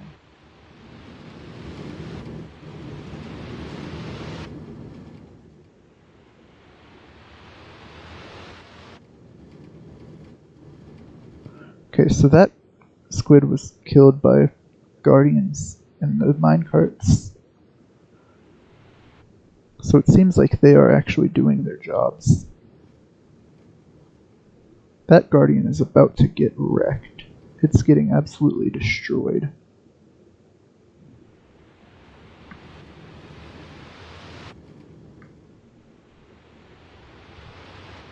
And that axolotl is killing a glow squid.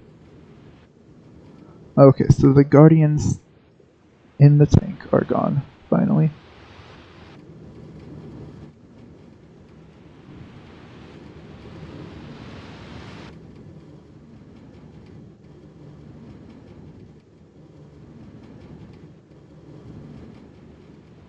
I'm down here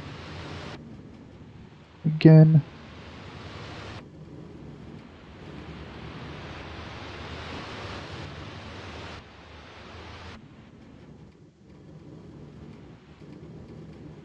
I don't know if the minecart with Hopper is still down here. I think it's gone. I don't know why though. Don't know why it's gone. But it's gone. Maybe it went to the end over there and just didn't come back.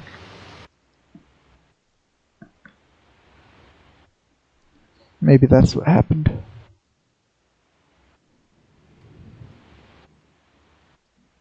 Yeah, that's what happened. Okay, it's because of the trapdoor. Trapdoor was in the way.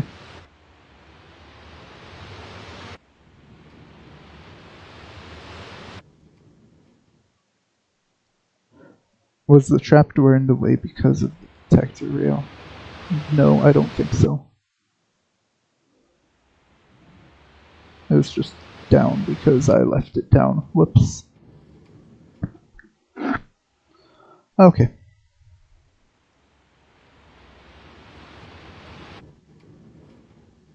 Let's actually get rid of the trapdoor because it serves no purpose there, other than letting me back into here.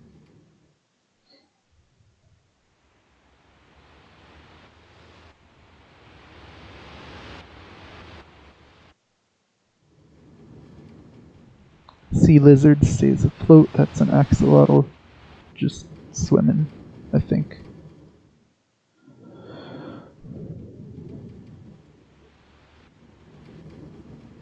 So with the farm fully operational as it is now, the minecart is making half a trip right now. half a trip because it's not leaving from the hopper, it's leaving from the other side. So it's half a trip as opposed to a full one. Let's see how much we get from it.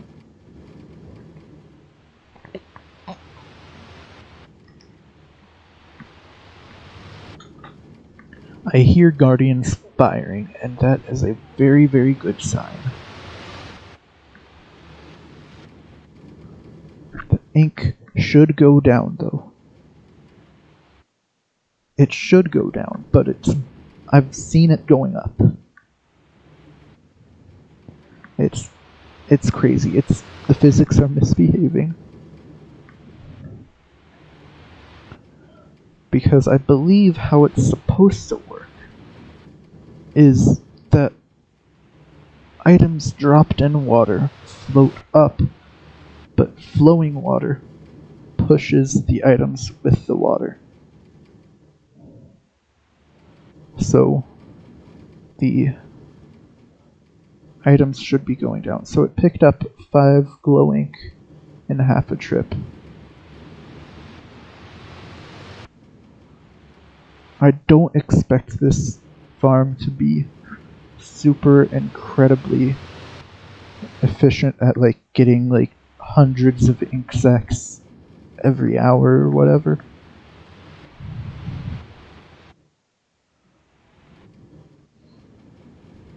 I just expect it to be functional.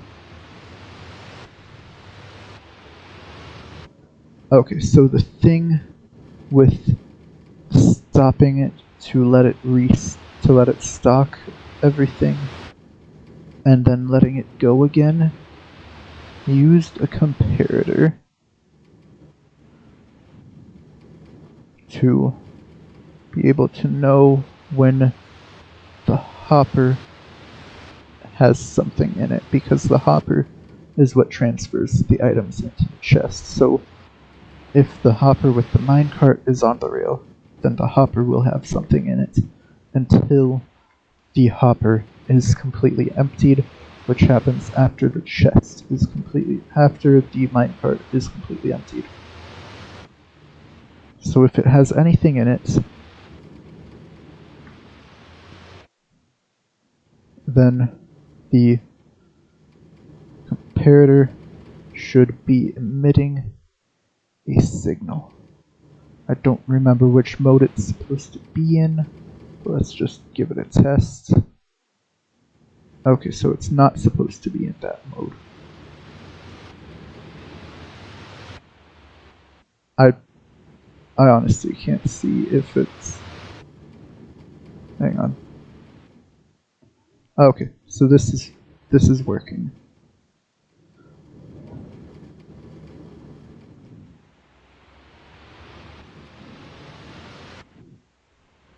If the minecart comes here, I will stop it personally. Oh boy, whoops. Okay, let's put that back.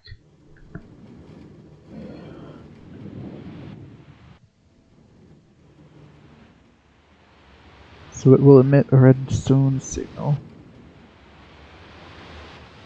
to this block. So it will stop that redstone torch.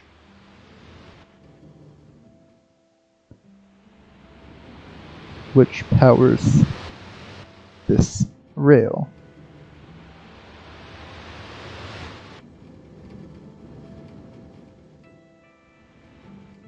Like that.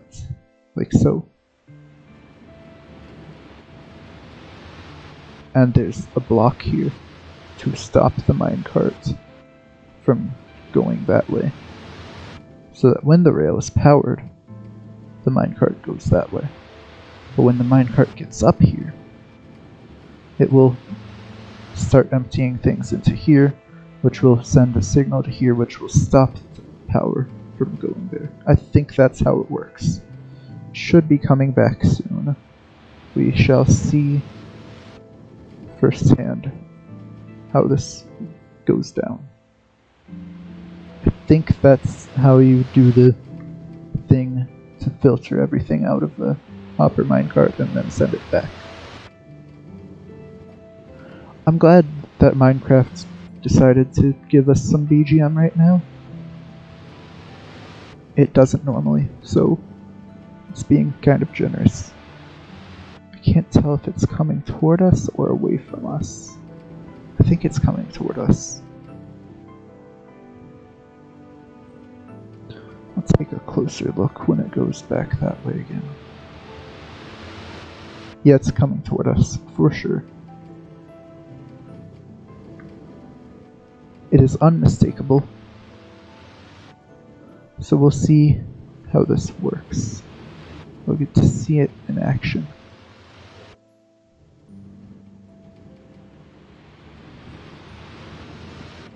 It did not work.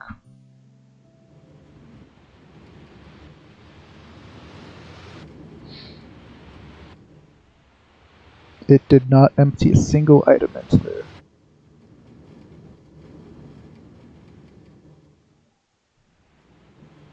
I think I'm going to go and stop it. Go back.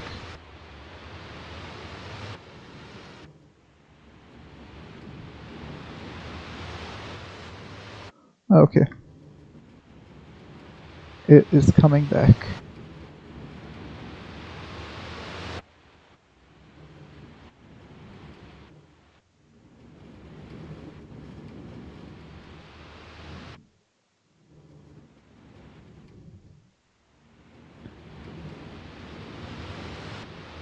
Why did I send it back, though?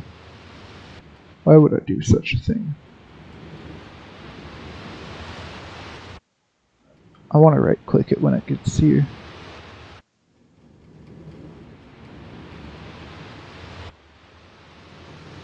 I'm waiting for it. I want to see what's in it.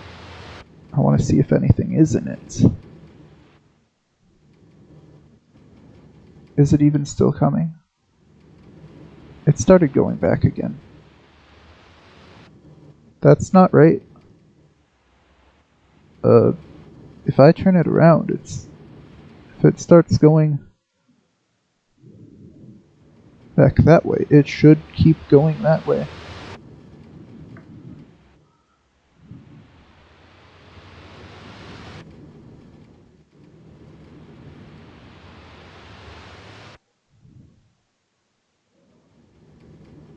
It has nothing in it. So that's why it didn't do anything. It was carrying nothing this time. But what if I put something in it? Yeah, keep going.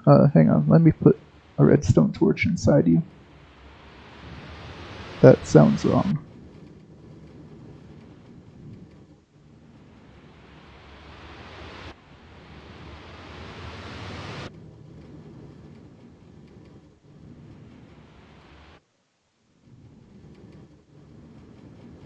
Did it at least put the...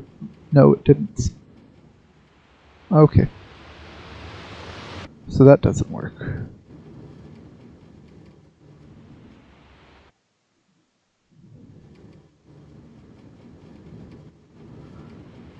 So I need it to not be powered. And then I need to power it when it's done loading. So how do I do that?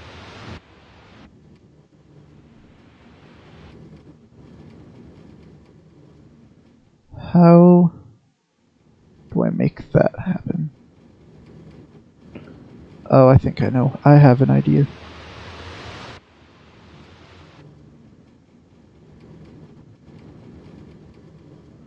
Wait. Yeah. So this... Hold up. Just put a rock there. Put that there. Double that. And then do the exact same thing as before.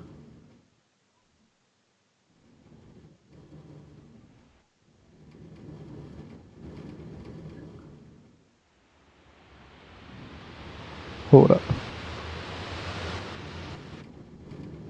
Except add a repeater into the mix.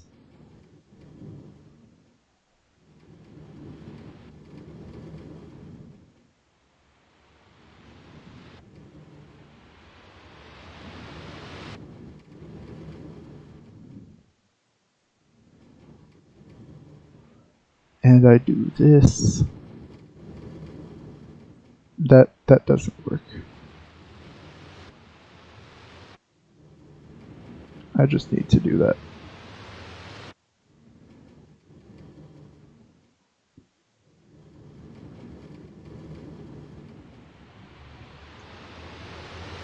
Except that doing that is probably not a good idea. But I don't know. I'm really uncertain of a lot of things. So I'm gonna try it and hope it works. You know what? I'll just put another hopper minecart in here. Send it this way. It's empty though. It's not going to work with an empty minecart. Need to put something in it. I would also get stuck there. Oh, I need to not do this that way then.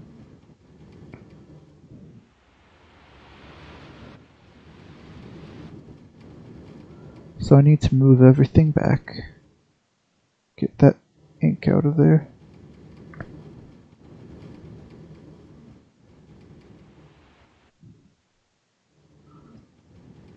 Okay.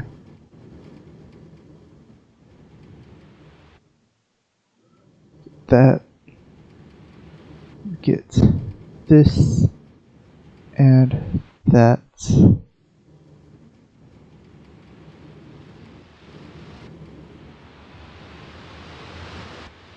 Actually do that and then do this and that. Nope, not that and that. Get the hopper and a chest. Chest. Chest. Okay.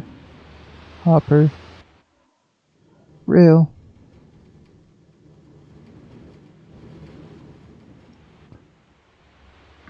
Now the redstone stuff. Like the torch, the comparator, and all that.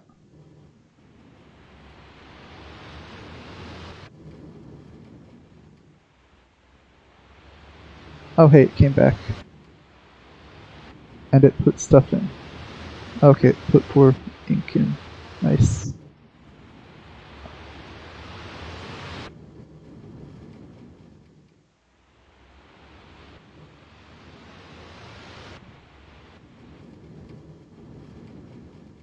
And so if I put stone in the hopper, I can't put stone in the hopper because it's powered by the redstone that is powering the rail. Okay, I see. So if I put the redstone there, it powers the rail, but it doesn't power the hopper. And every time I put something in the hopper, it stops the rail. Okay, there we go. I have it working now. Should work next time it comes back around.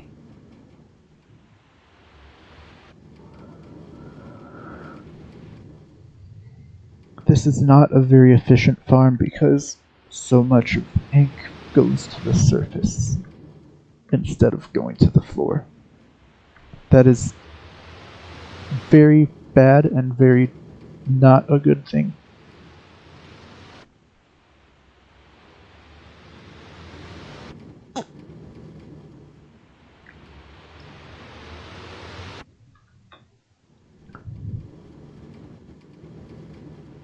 So I need something.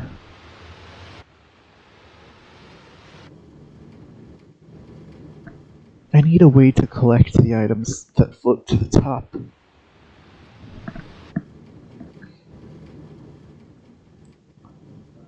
I need some sort of system or something. keyboard and my mic are kind of tangled.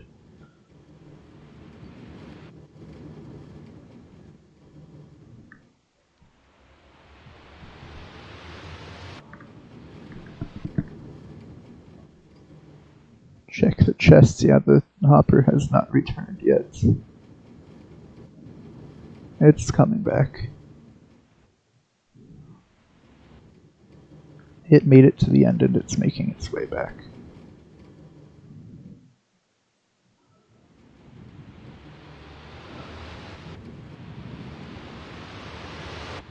So,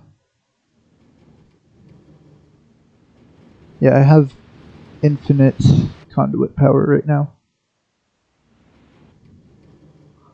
See, yeah, Streamlabs, yeah. I am here.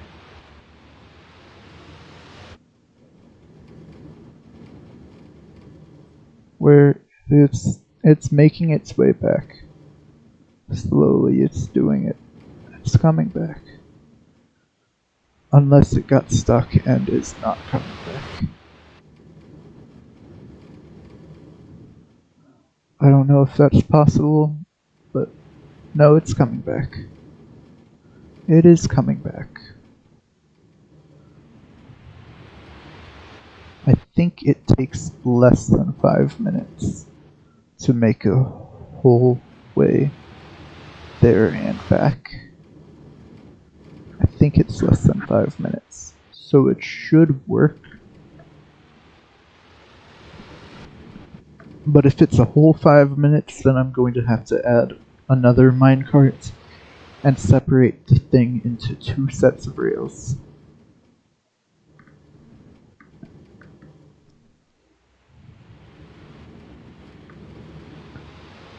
We have...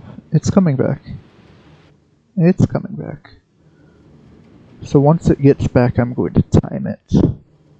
Let me pull out a stopwatch.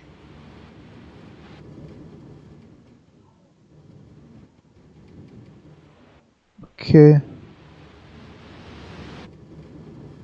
Oh, it's coming back. Here it comes. Yep, here it is. And there it went. It dumped nothing in. Excuse me. Excuse me. It collected nothing.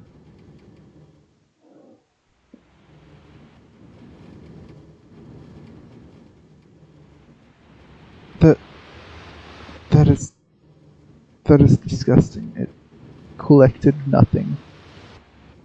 This... oh boy.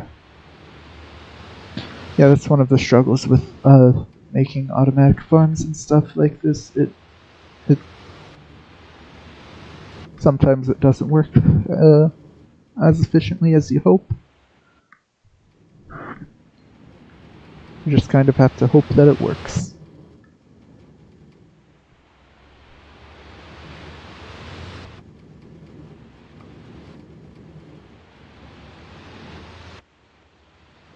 The problem with glow squids in particular is it's hard to set a different killing device, because anything that would make them fall would be difficult. Any bubble columns might be okay with magma cubes, but then collecting the items... actually, that might not be so bad, using magma blocks for every other block. I think that theoretically might cut the spawns in half, but it might do the trick. I'm not sure. Gonna have to check, but if you do that,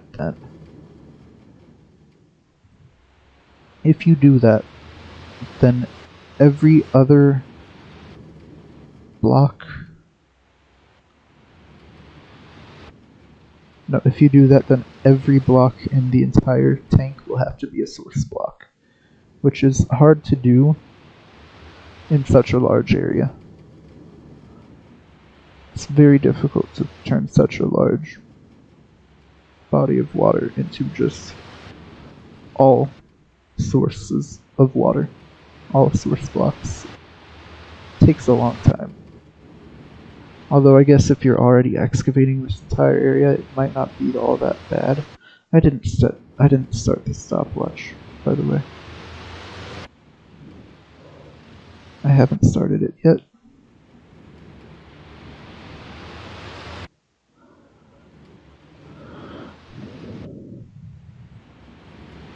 But yeah, actually, let me go and get magma blocks. I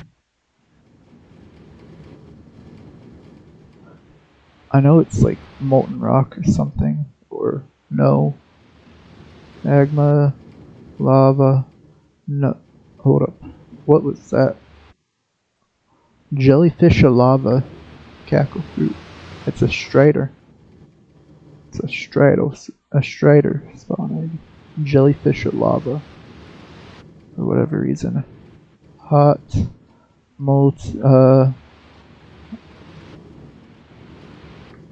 what is it called in pirate speak? It should show up somewhere down here. There it is. Davy Jones Heat. Oh, okay.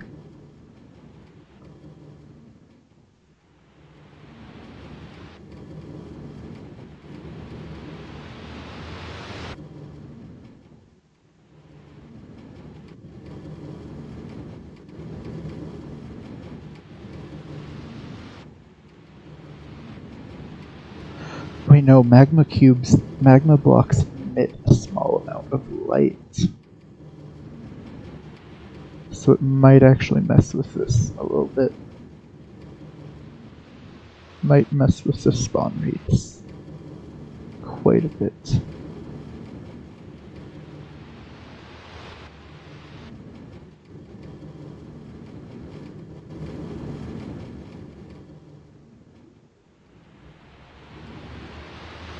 Checking the roof for items. I picked up 4 ink and what else? Anything else? Any more? Nope, I picked up 4.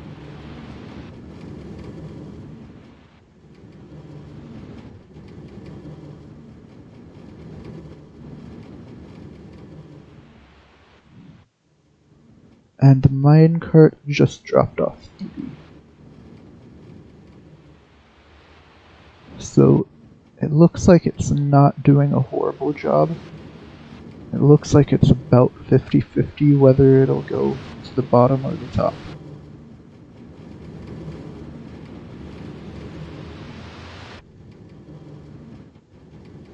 But if I go ahead and replace half of the floor with magma,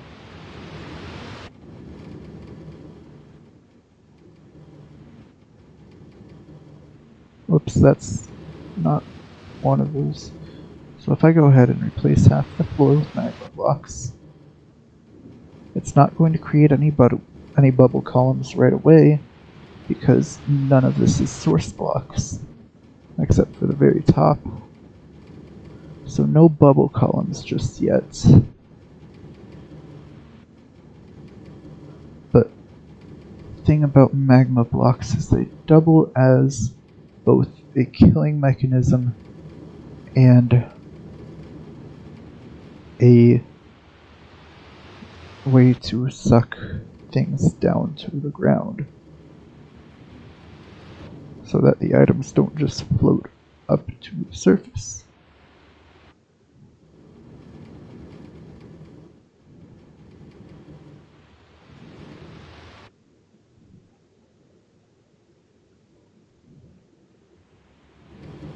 But that only happens if everything is source blocks, and if everything is source blocks, then this whole open area gets flooded a little bit. But also, with magma blocks, then the guardians are useless.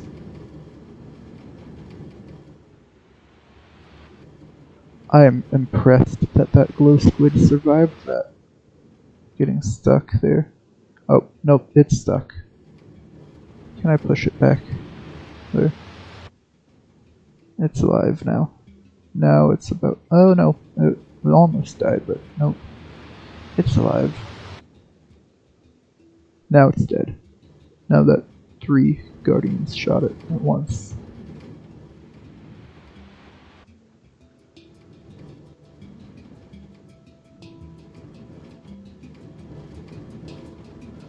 Man, it got too close to the guardians for them to shoot it.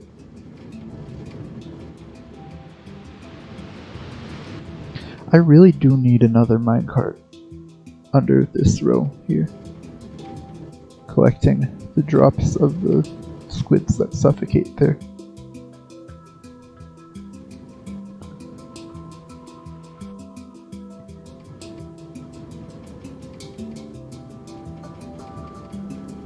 Or maybe I could just put something. Maybe I could just put water to flow into the tank. Can I just put water? Water. Pail of bilge.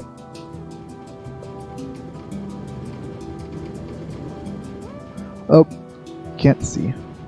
There we go. Now I can see.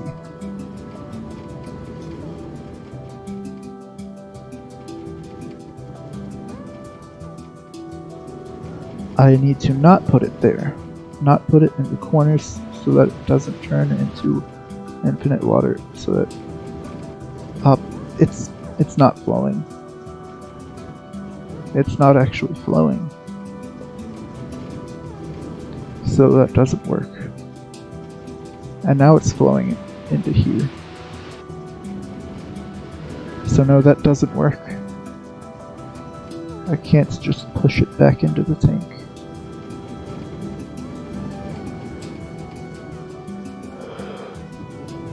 That's unfortunate.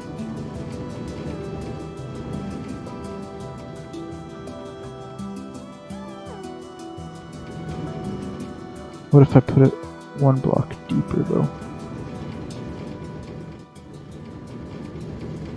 Excuse me.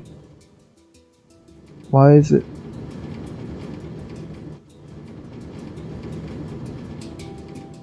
Oh, there's the cave, okay. Here. Yeah, that doesn't work either.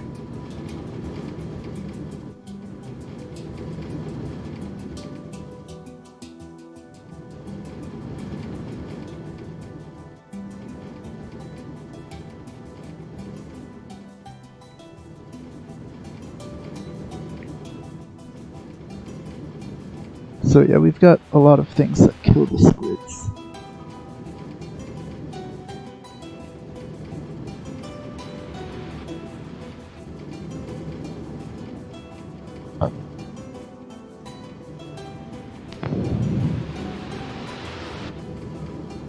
Oh boy, do I dare try it.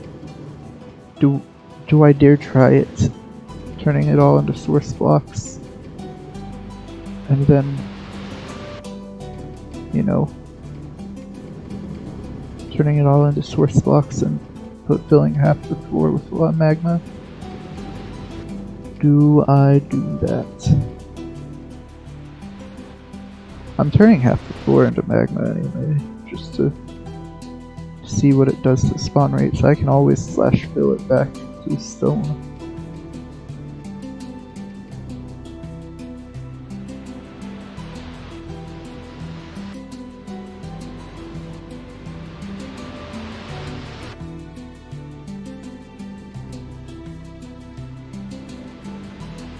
You know, Frostwalker, the Frostwalker enchantment on your boots can stop you from taking damage when you're on magma blocks.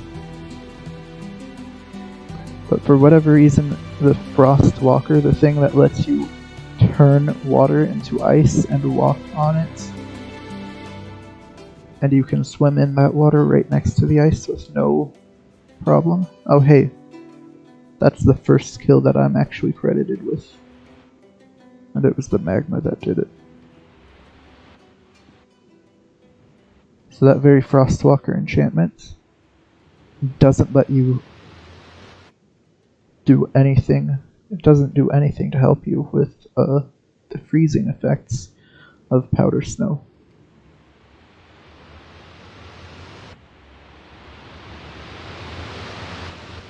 So I see Glow Squid just swimming on the magma, even though it's not pulling them down.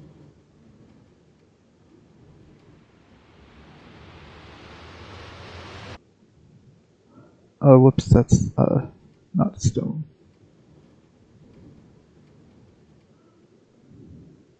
I really wish I could just automate this checkerboard pattern with like a command. But I don't think I can. Don't think there's a command for a checkerboard pattern. If you know one, yeah, sure, please tell me, but no, I don't think it exists.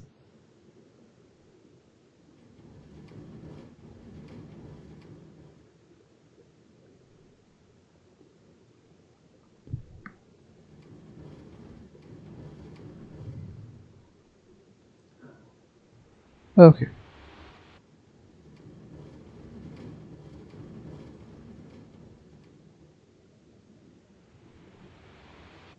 So just filling this magma, just checking if it affects spawn rates. Because I know it affects the spawnability of half of the terrain.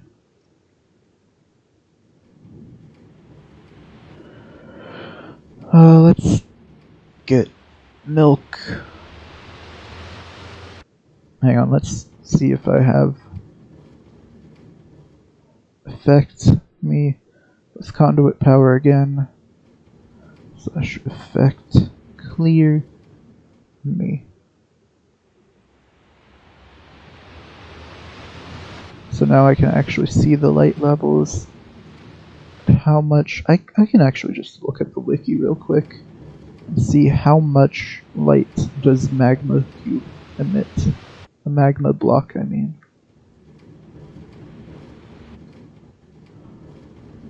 Magma block. Minecraft wiki, tell me.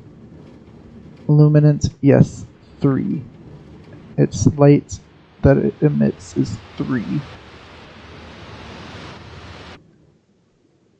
Which means that it lights up this block. It lights up this block, and this block, and that block, and that block, and that block, and that block.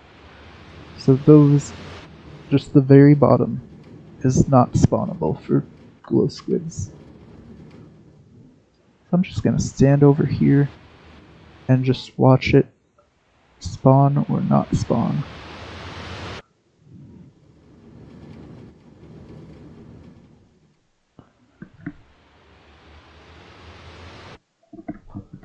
In that area where I have the magma cubes, or the magma blocks.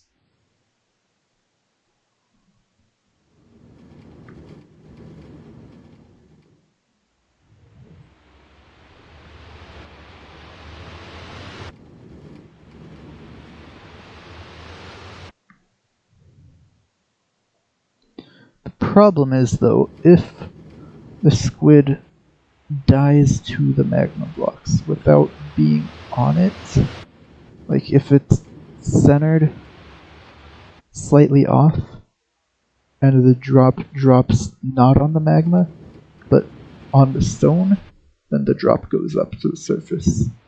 So I feel like it's probably an equal gamble regardless whether I use magma or not. That squid did not spawn over the area where the magma is. I think the magma makes it not very spawnable, but I can't come to that conclusion yet. I can't come to that conclusion until I have filled the entire thing with this checkerboard pattern, right, like this. So I'm going to do that Oh boy, the longer I make this stream, the harder the editing process will be for me when I eventually make this into just a simple video.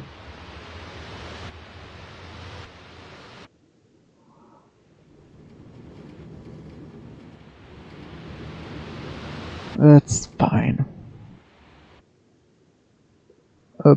Whoops.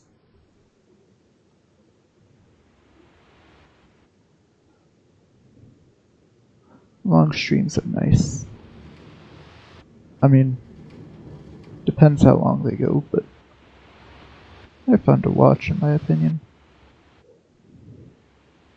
Although this is kind of just a lot of monotonous work, I guess. It's fun. Oh, whoops. Okay. You get to watch the captions and pirate speak as I do this.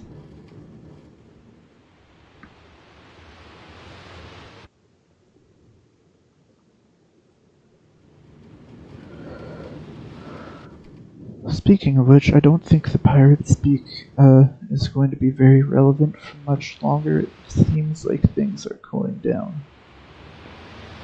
That there aren't as many pirates around now as there were last year, for example.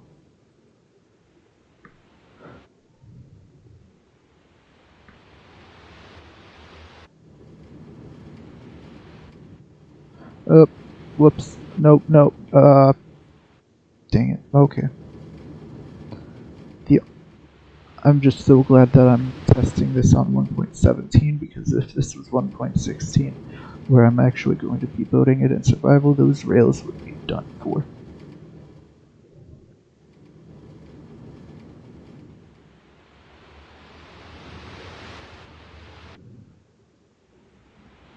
It seems kind of odd to me that they would change that about rails, that you can put them underwater during the cave update. Why wouldn't they have done that back when they had that ocean update, you know, on 1.13? But to be fair, that was when they just first started waterlogging blocks. They just the very first time they gave you the ability to put water and block like coexisting together. So I guess it's fair that they didn't put anything that can be powered with redstone in there, such as powered rails, because that's already another tag to put in the block. But I guess they saw that they were adding more aquatic mobs, namely the glow squids and axolotl, and they were like, okay, well, that's enough ocean stuff that we can just go ahead and implement rails into the thing. Make minecarts work underwater.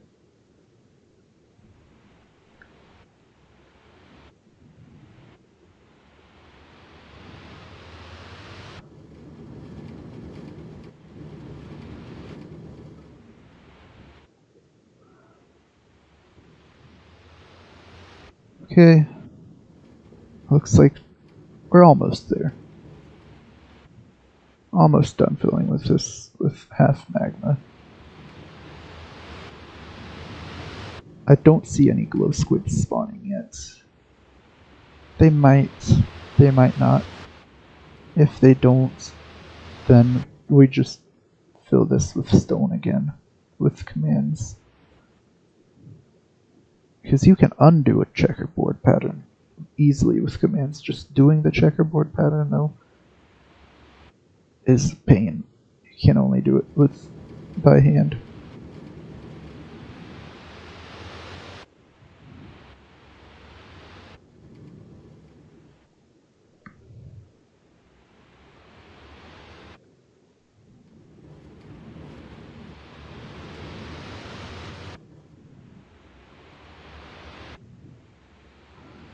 Okay. Oops.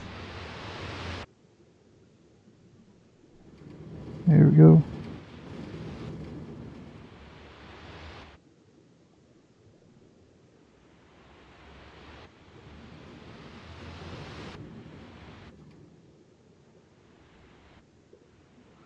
Yeah, okay.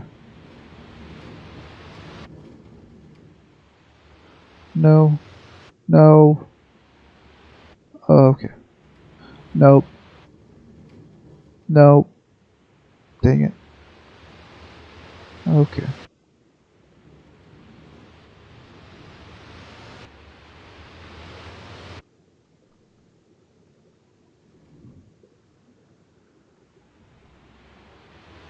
We got glow squid, but it spawned over here. They spawned over way back here. So I can't quite trust that they spawned in the area where I'm putting the magma blocks. So I can't trust that just yet. Can't trust the magma method.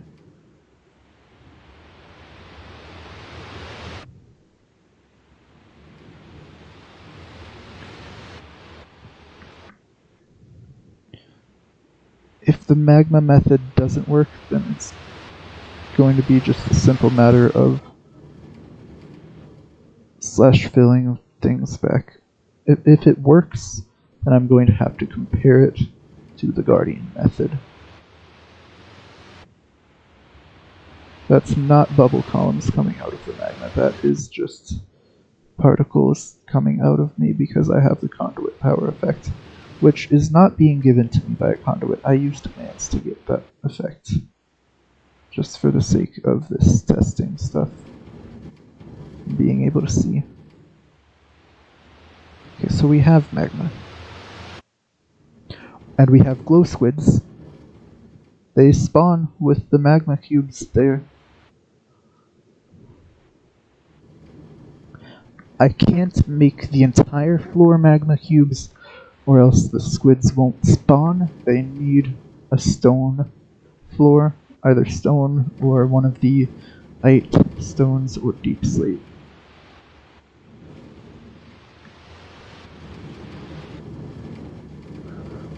So anyway, time to slash fill.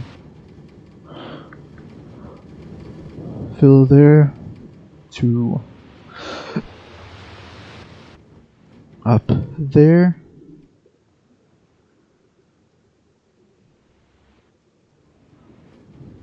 With water. So now it's all source blocks, so now there are bubble columns to draw everything to the bottom and kill it.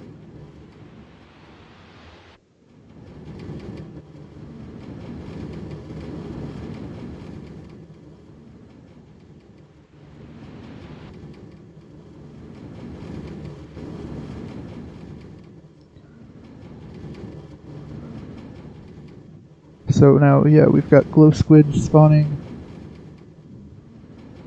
Hold up, is it not being affected by the bubble column?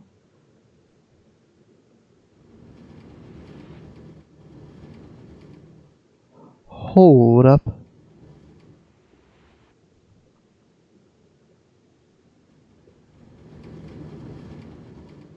There might be a little bit of lag here because of all of the glow, or not all of the glow stuff, but because of all of the bubbles.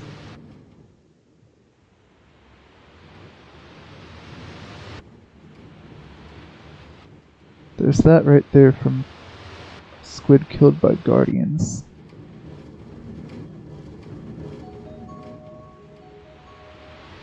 Let's drop the magma block and see where it ends up. Looks like it goes down. Yeah. But what if we drop it? What if we drop it right here? Right there.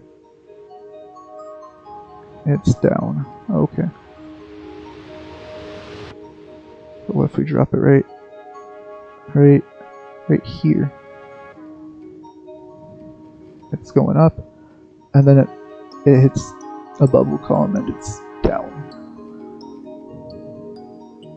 So, but the thing is, are the squids even affected by the bubbles? There's a glow squid right there. It looks like it's trying to go down, but it's resisting the bubble columns. It looks like it's trying to go down, but it's not able to. So the magma is not a good killing mechanism for the glow squids. So we've learned something. We have learned something right here, right now. That glow squids are not affected by bubble columns. Which I believe I read that about regular squids as well. Axolotl, however, do seem to be affected by them. So this is an effective killing mechanism for getting rid of the axolotl.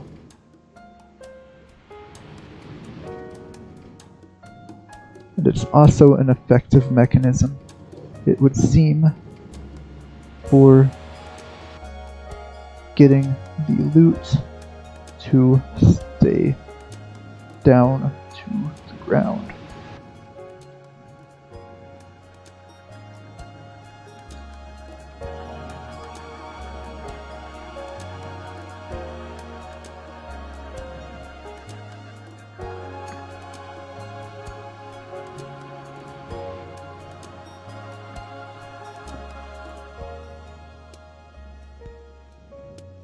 Now let's just summon a guardian right in the middle of here.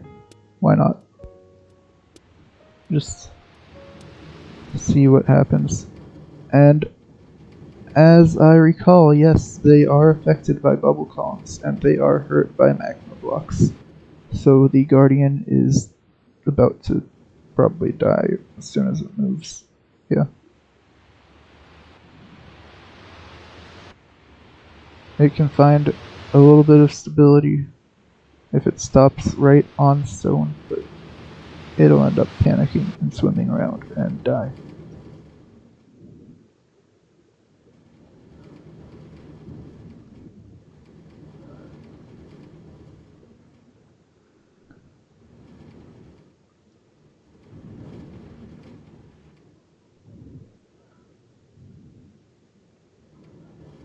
But yeah, I didn't know squids would glitch out when bubble columns try to affect them.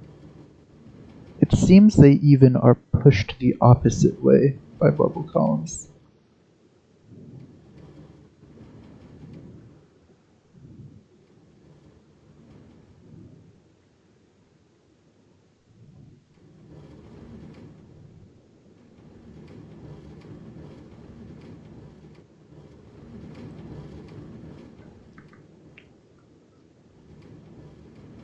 But we are pulling all the items to the ground, I guess.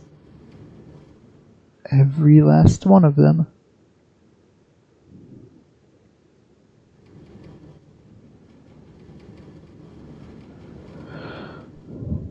Let's go ahead and get a netherite sword. Choosing a sword over an axe just because swords don't break blocks. Hold up. Tridents. Right.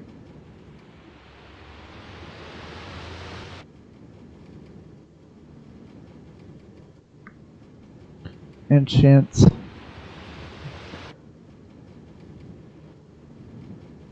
Enchant everything, every player, which is me, with Impaling. 5. There.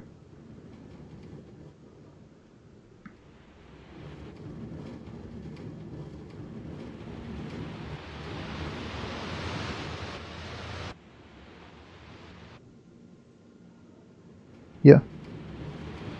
So creative mode thrown tridents are similar to skeleton arrows in that they don't really exist. You can pick them up, but they don't go to your inventory. Oh wait, no, I think skeleton arrows you can't even pick up again.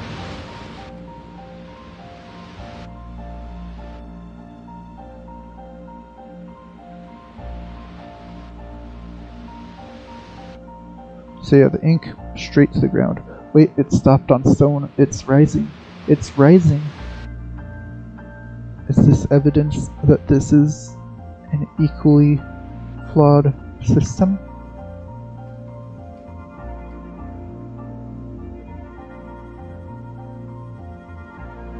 It's rising. I don't think it's going to sink again.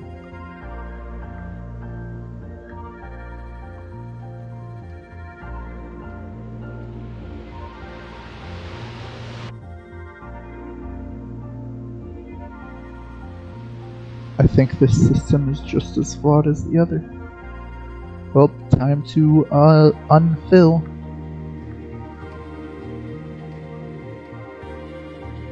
Air, except for the top layer. So subtract 1 from this.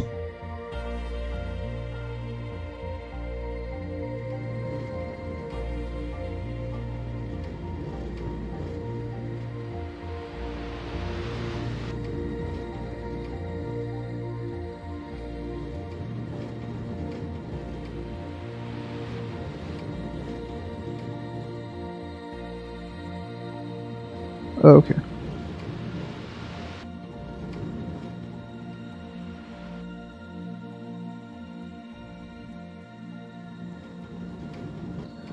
Fill this area here.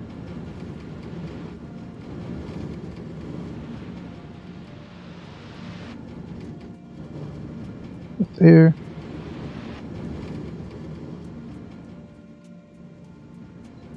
Fill from here to the other corner with stone again.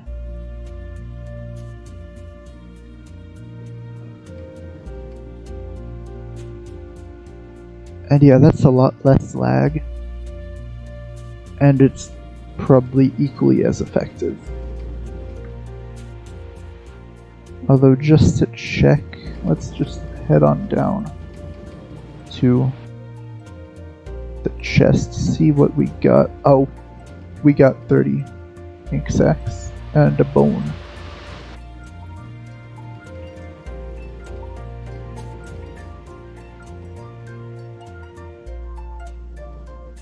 While we were doing all that.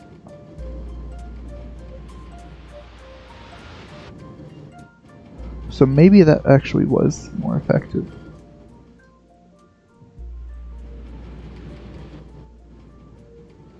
This is so much more beautiful, I think.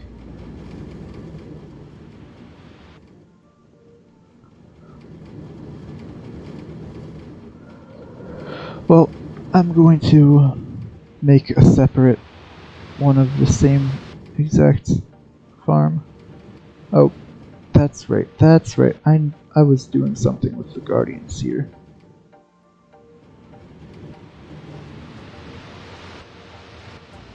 Also, I need levers. I need levers. Yes, here we go.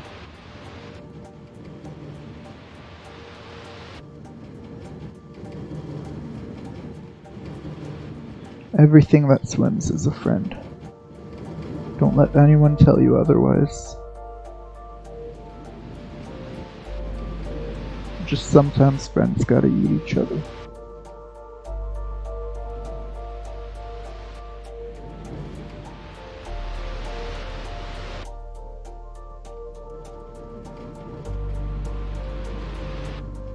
Okay.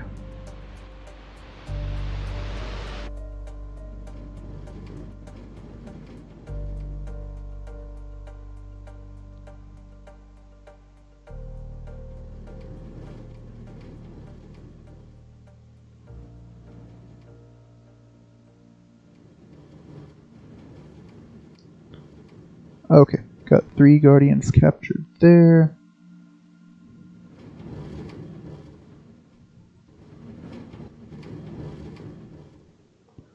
I've got to split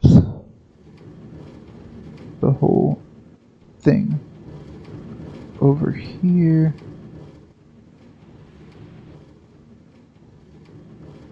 Three, 4, 5, 6. So there's 7 and 8. 4, 5, 6. Hold up. Is that for real? 1, 2, 3, 4, 5, 6, 7. Okay. So just 8 is gone. 1, 2, 3, 4, 5, 6, 7. And so that is where the split. I need to make sure that I'm not using redstone torches to power anything, because those emit light. Even just a small amount prevents 1 block of spawnability. Which, honestly, that's not actually bad. That's not actually all that bad.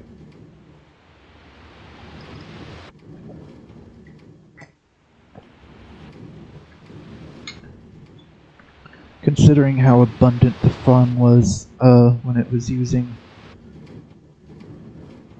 magma to pull things down. I think just the natural flow of water should be enough. It really should.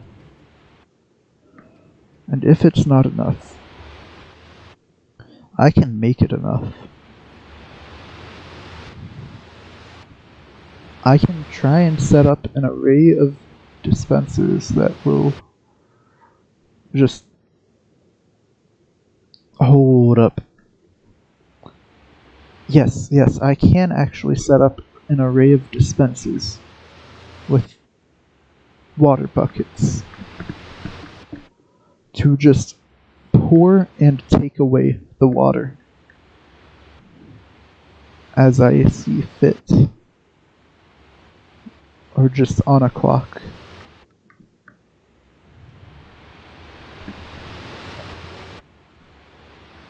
So yeah, I can do that. That's the thing that I can do.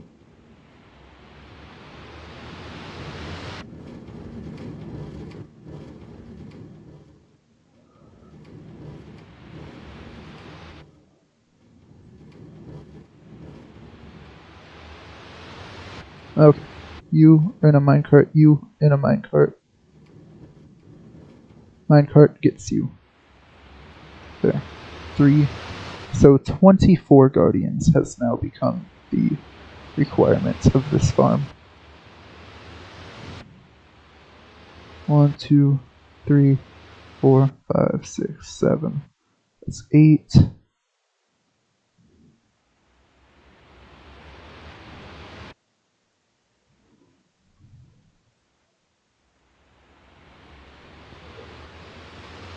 Okay. Minecart. No. Minecart. Minecart. And minecart. There we go.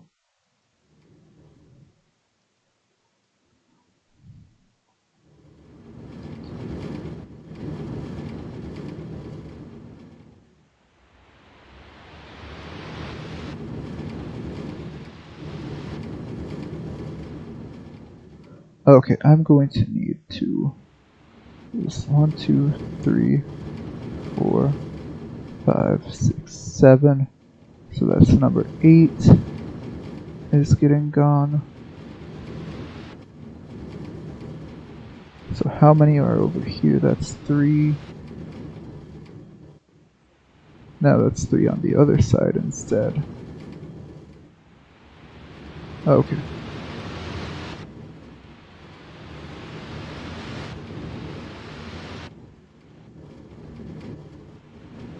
There we go. Got 3 and 2.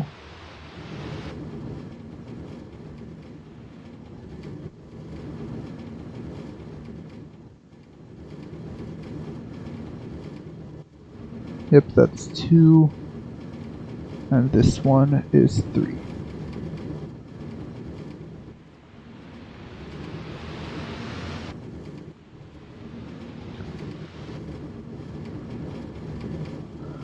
So 24 live guardians. I don't think capturing 24 live guardians is a tall order.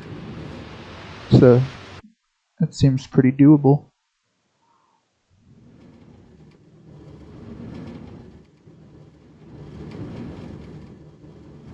Yeah. Okay.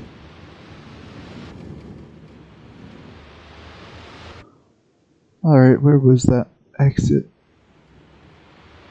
That entrance to the lower area, right here.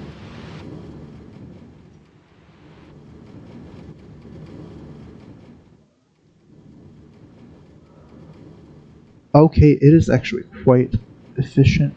Wait, that might be from before.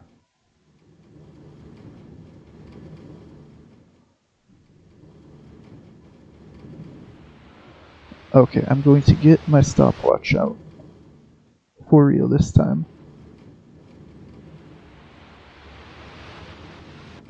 Okay, have stopwatch. It is taking up the entirety of the monitor that I normally look at chat through. It is here.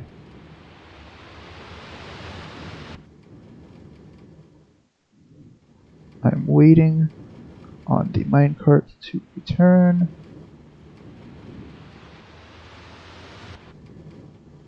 With my mouse over the start button.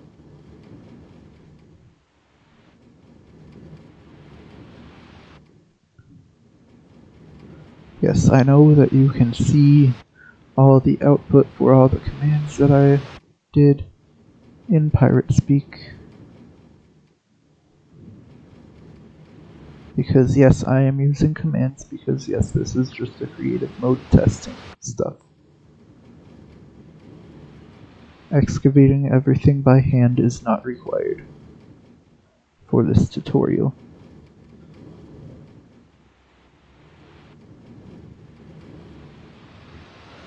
I'm just waiting for the minecart, waiting for it to come.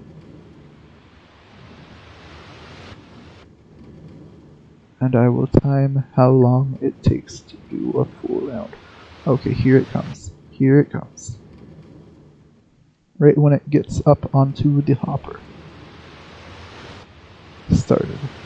I started the stopwatch. And what did it drop? It dropped nothing into the chest.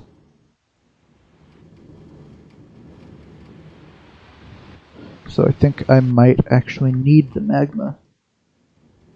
I might actually need the magma cubes to actually cause the farm to function.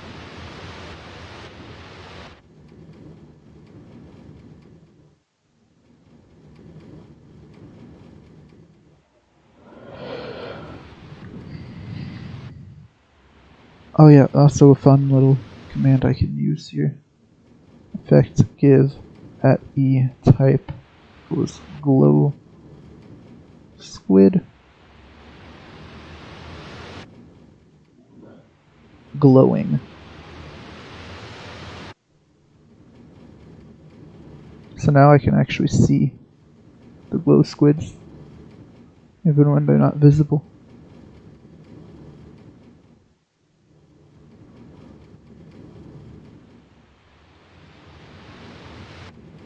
And so, oh yeah. And I can make it last for a really long time. There. And so we just watched one die. That one is not moving. Okay, I got closer and it started moving.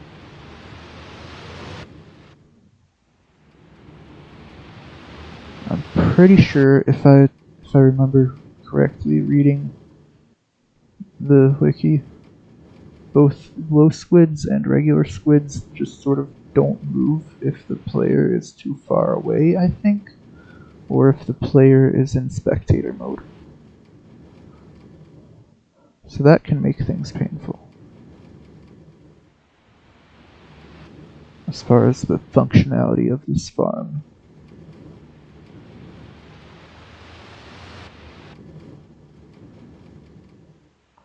Where's the minecart? It's getting further. It's still halfway.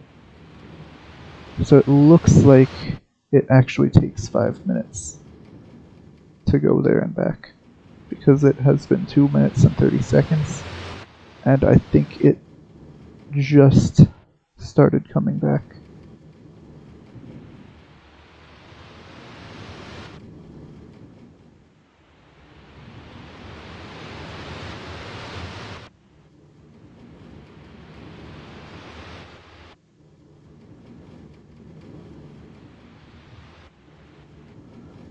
If it takes 5 minutes to come back, then it could, then just a little bit of ink around here might despawn, but that's not a whole lot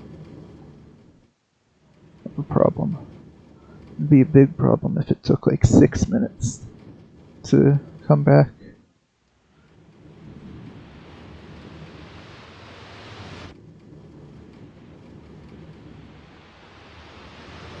Let's see, yeah, I have the magma. I can put back if I need. Oh yeah, I was doing the commands for fun. There is one glow squid. Supposedly.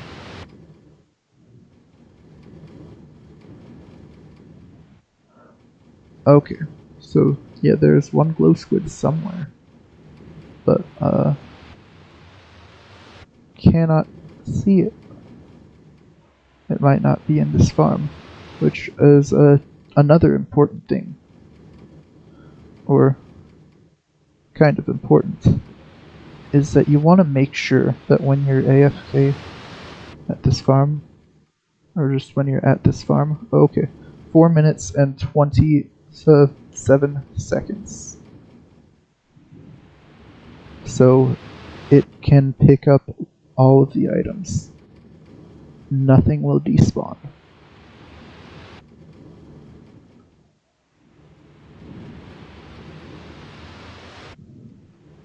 Nothing will despawn. It dropped 4 ink sacs.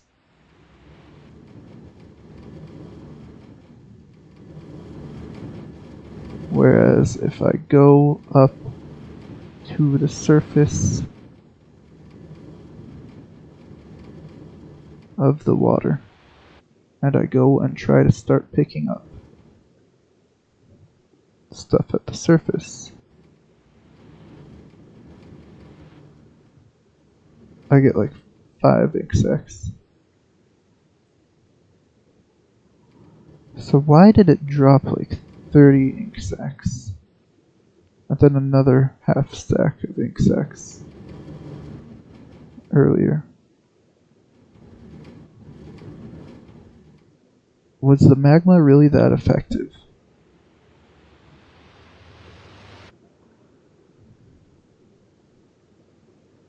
Glowing glow squids.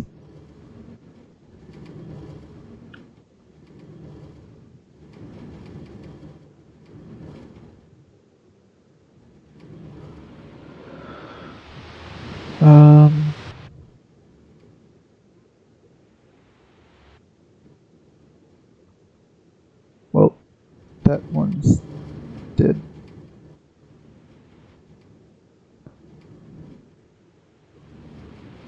Yeah, let's actually time it. Give me 4 minutes and 20 seconds on the surface and see if I can get more or less stuff. Set this to 4 minutes 15 seconds.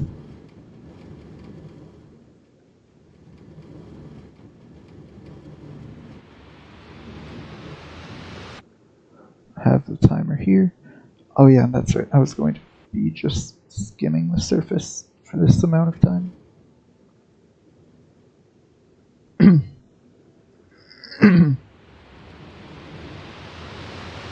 Just walking around, just floating around here.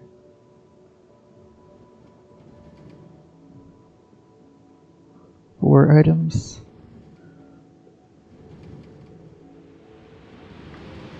There's a creeper up here.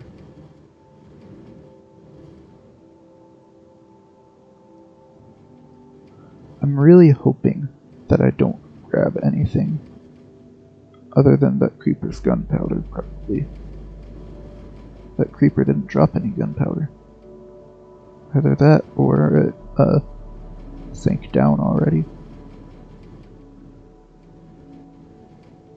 I'm really hoping that I don't pick anything up.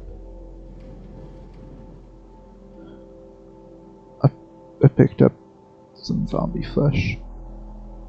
Or drowned, I guess. Because of the axolotl attacking it, yay.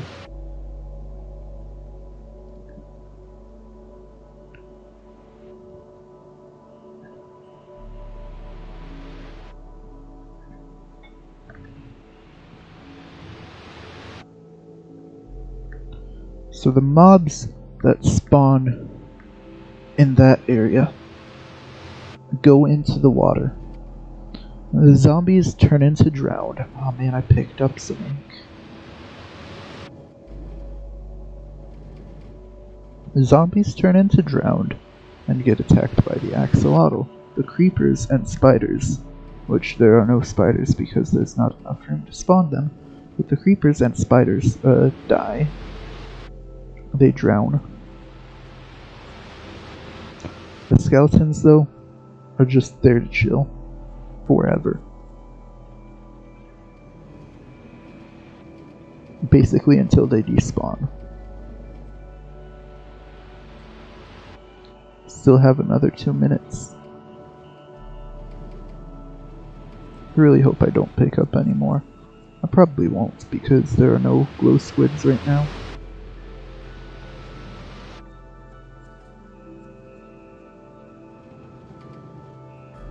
So I think the main limiting factor on on the amount of drops is the spawn rates.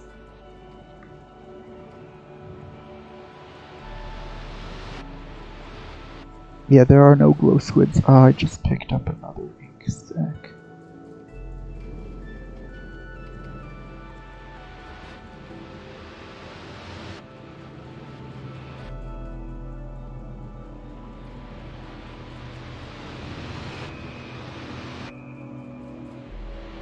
Oh jeez, I've picked up more than the hopper did.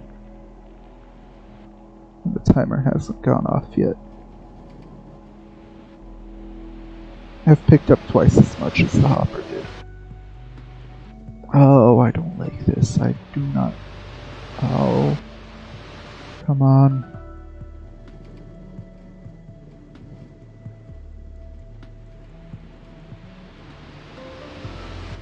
Do I have to switch it back to magma and test it again?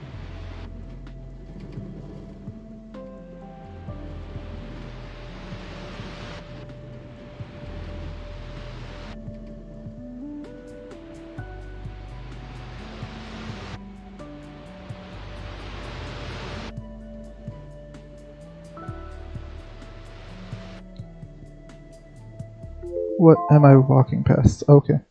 Oh hey, that's my timer. Okay. Dismiss that. Alright, well...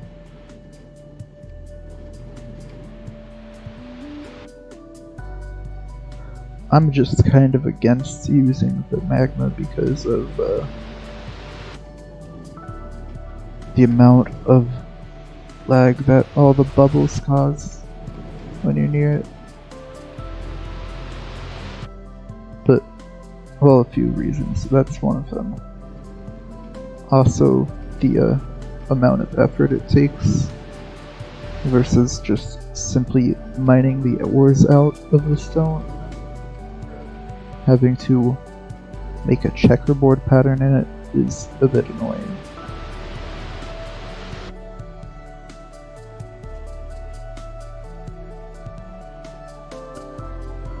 Also, I should really check. I should check if the drowned drop copper ingots only when killed by a player, or if they just drop it whenever they die. Have a chance to, I mean.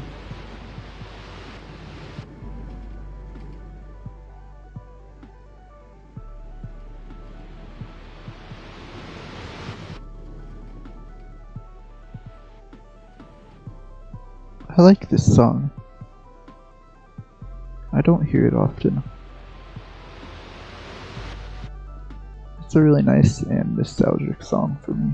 Just reminds me, just the nostalgia of, because I used to play pretty often.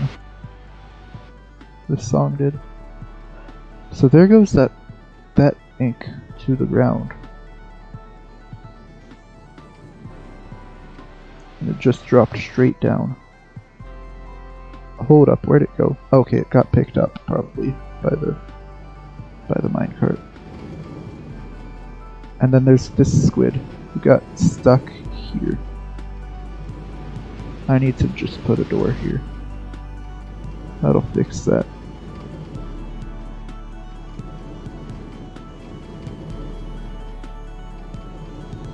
There.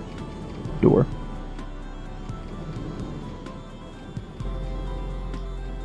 Easy fix.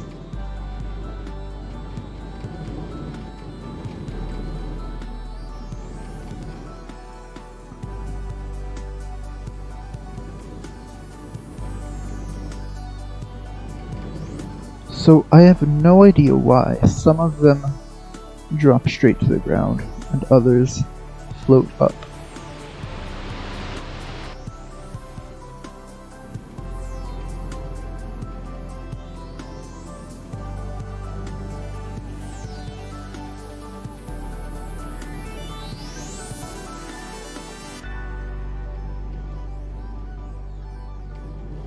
Actually, I have an idea.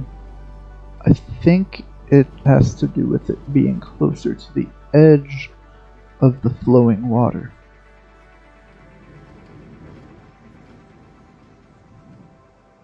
Because over here toward the edge, it's pushed a little bit more by the force of the water, whereas closer toward the inside it's not as much so, I think. See, there's a... No, that must be something on the top from the zombies burning or something.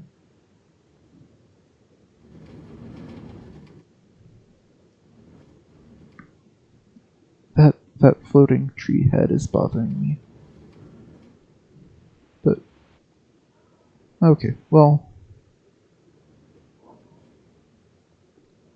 I think I know a way to fix this without... I think I know a way to fix it without doing the magma then.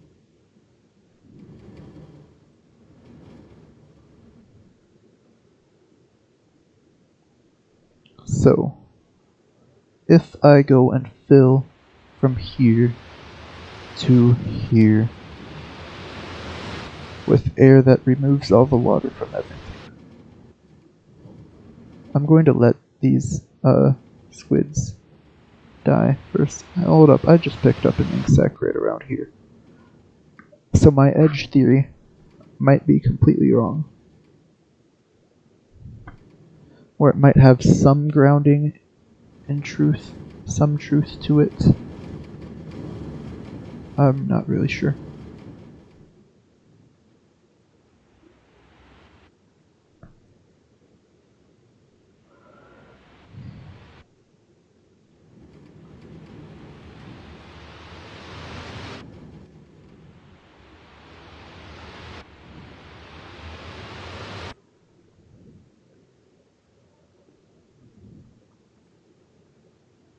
I don't know.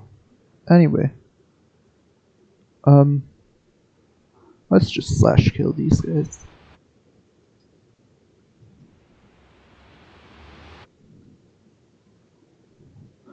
Glow squid. I'm glad that didn't just automatically kill me. I would have been upset if I just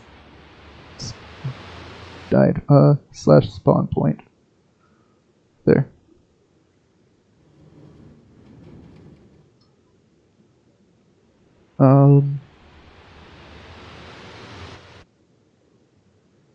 Yeah.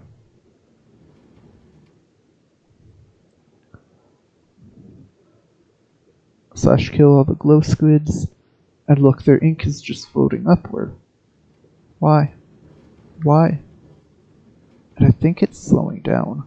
I think it's slowing down and it's going to go down, right? No. No. No. No. Come on. Why?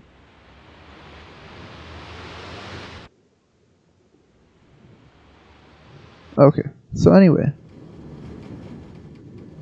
May as well fill slash fill from here to here with air, and then work bit by bit with the water bucket on the ceiling to make it so that it is all flowing. There are as few source blocks as possible. That is my goal. Oh, hold up. I need to fill it with air again because this whole area still exists. And I need this to die down.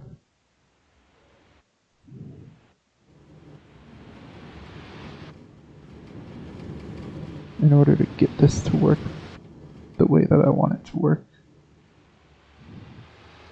So I just drained the ocean.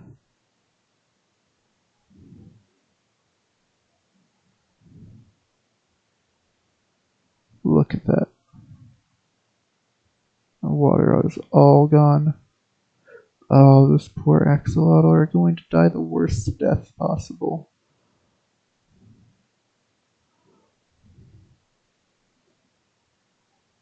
At least with the guardians, they were dying humanely, being put down safely, but now they're just suffocating. It's so sad.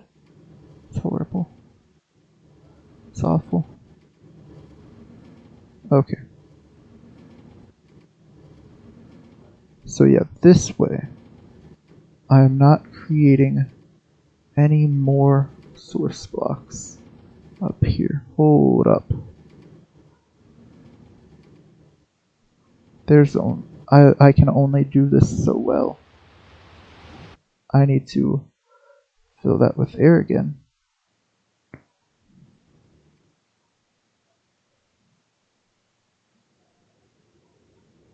The guardians were attacking something just now.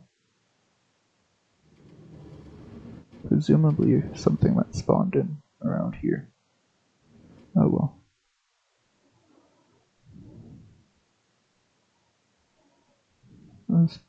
Oh, okay, I see. There's an axolotl right there. Oh, poor baby. Okay.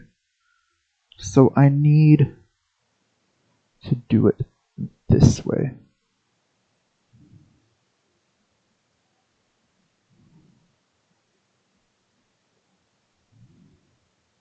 Hold up.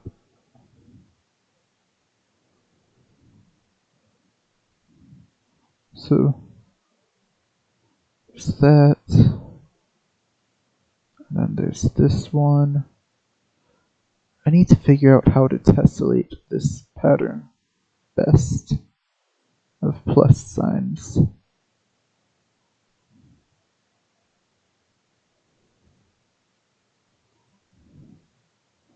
It is a very difficult art. It's science, actually. It's mathematics. It's geometry. It's tessellations.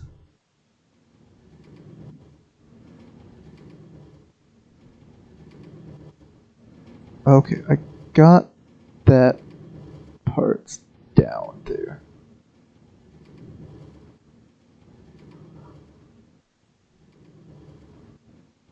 Okay, what I need to share a little bit. I need things to share an intersection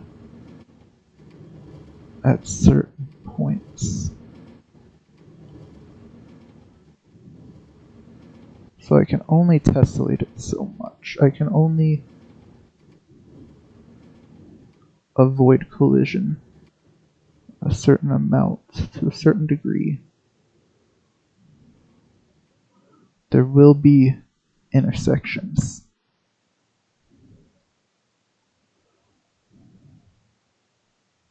There must be intersections in order for this to function.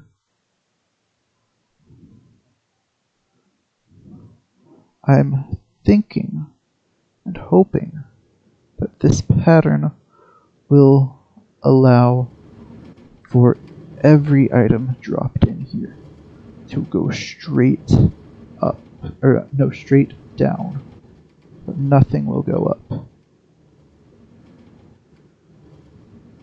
That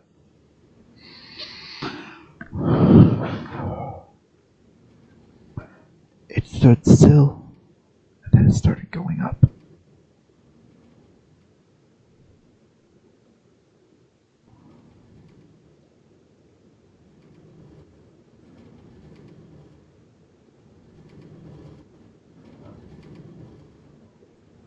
If I send it down first,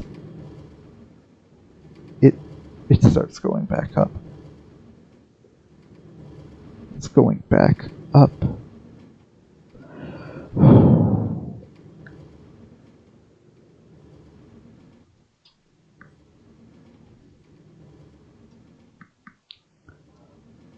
Okay, I give up on that. I guess I have to do the magma thing. Okay, well, do the magma thing. Anyway, that's about all that I'm gonna do for today. So, thank you for watching. If you've enjoyed, please follow, subscribe, whatever, and also follow me on Twitter. It should be linked in somewhere on my page, wherever, for updates and announcements. I think it should be below where you are looking, but yeah, follow that for stuff. Friday, I have a very special event going on that I really, it would be really nice if you would show up. It would be really nice to have people there. So yeah.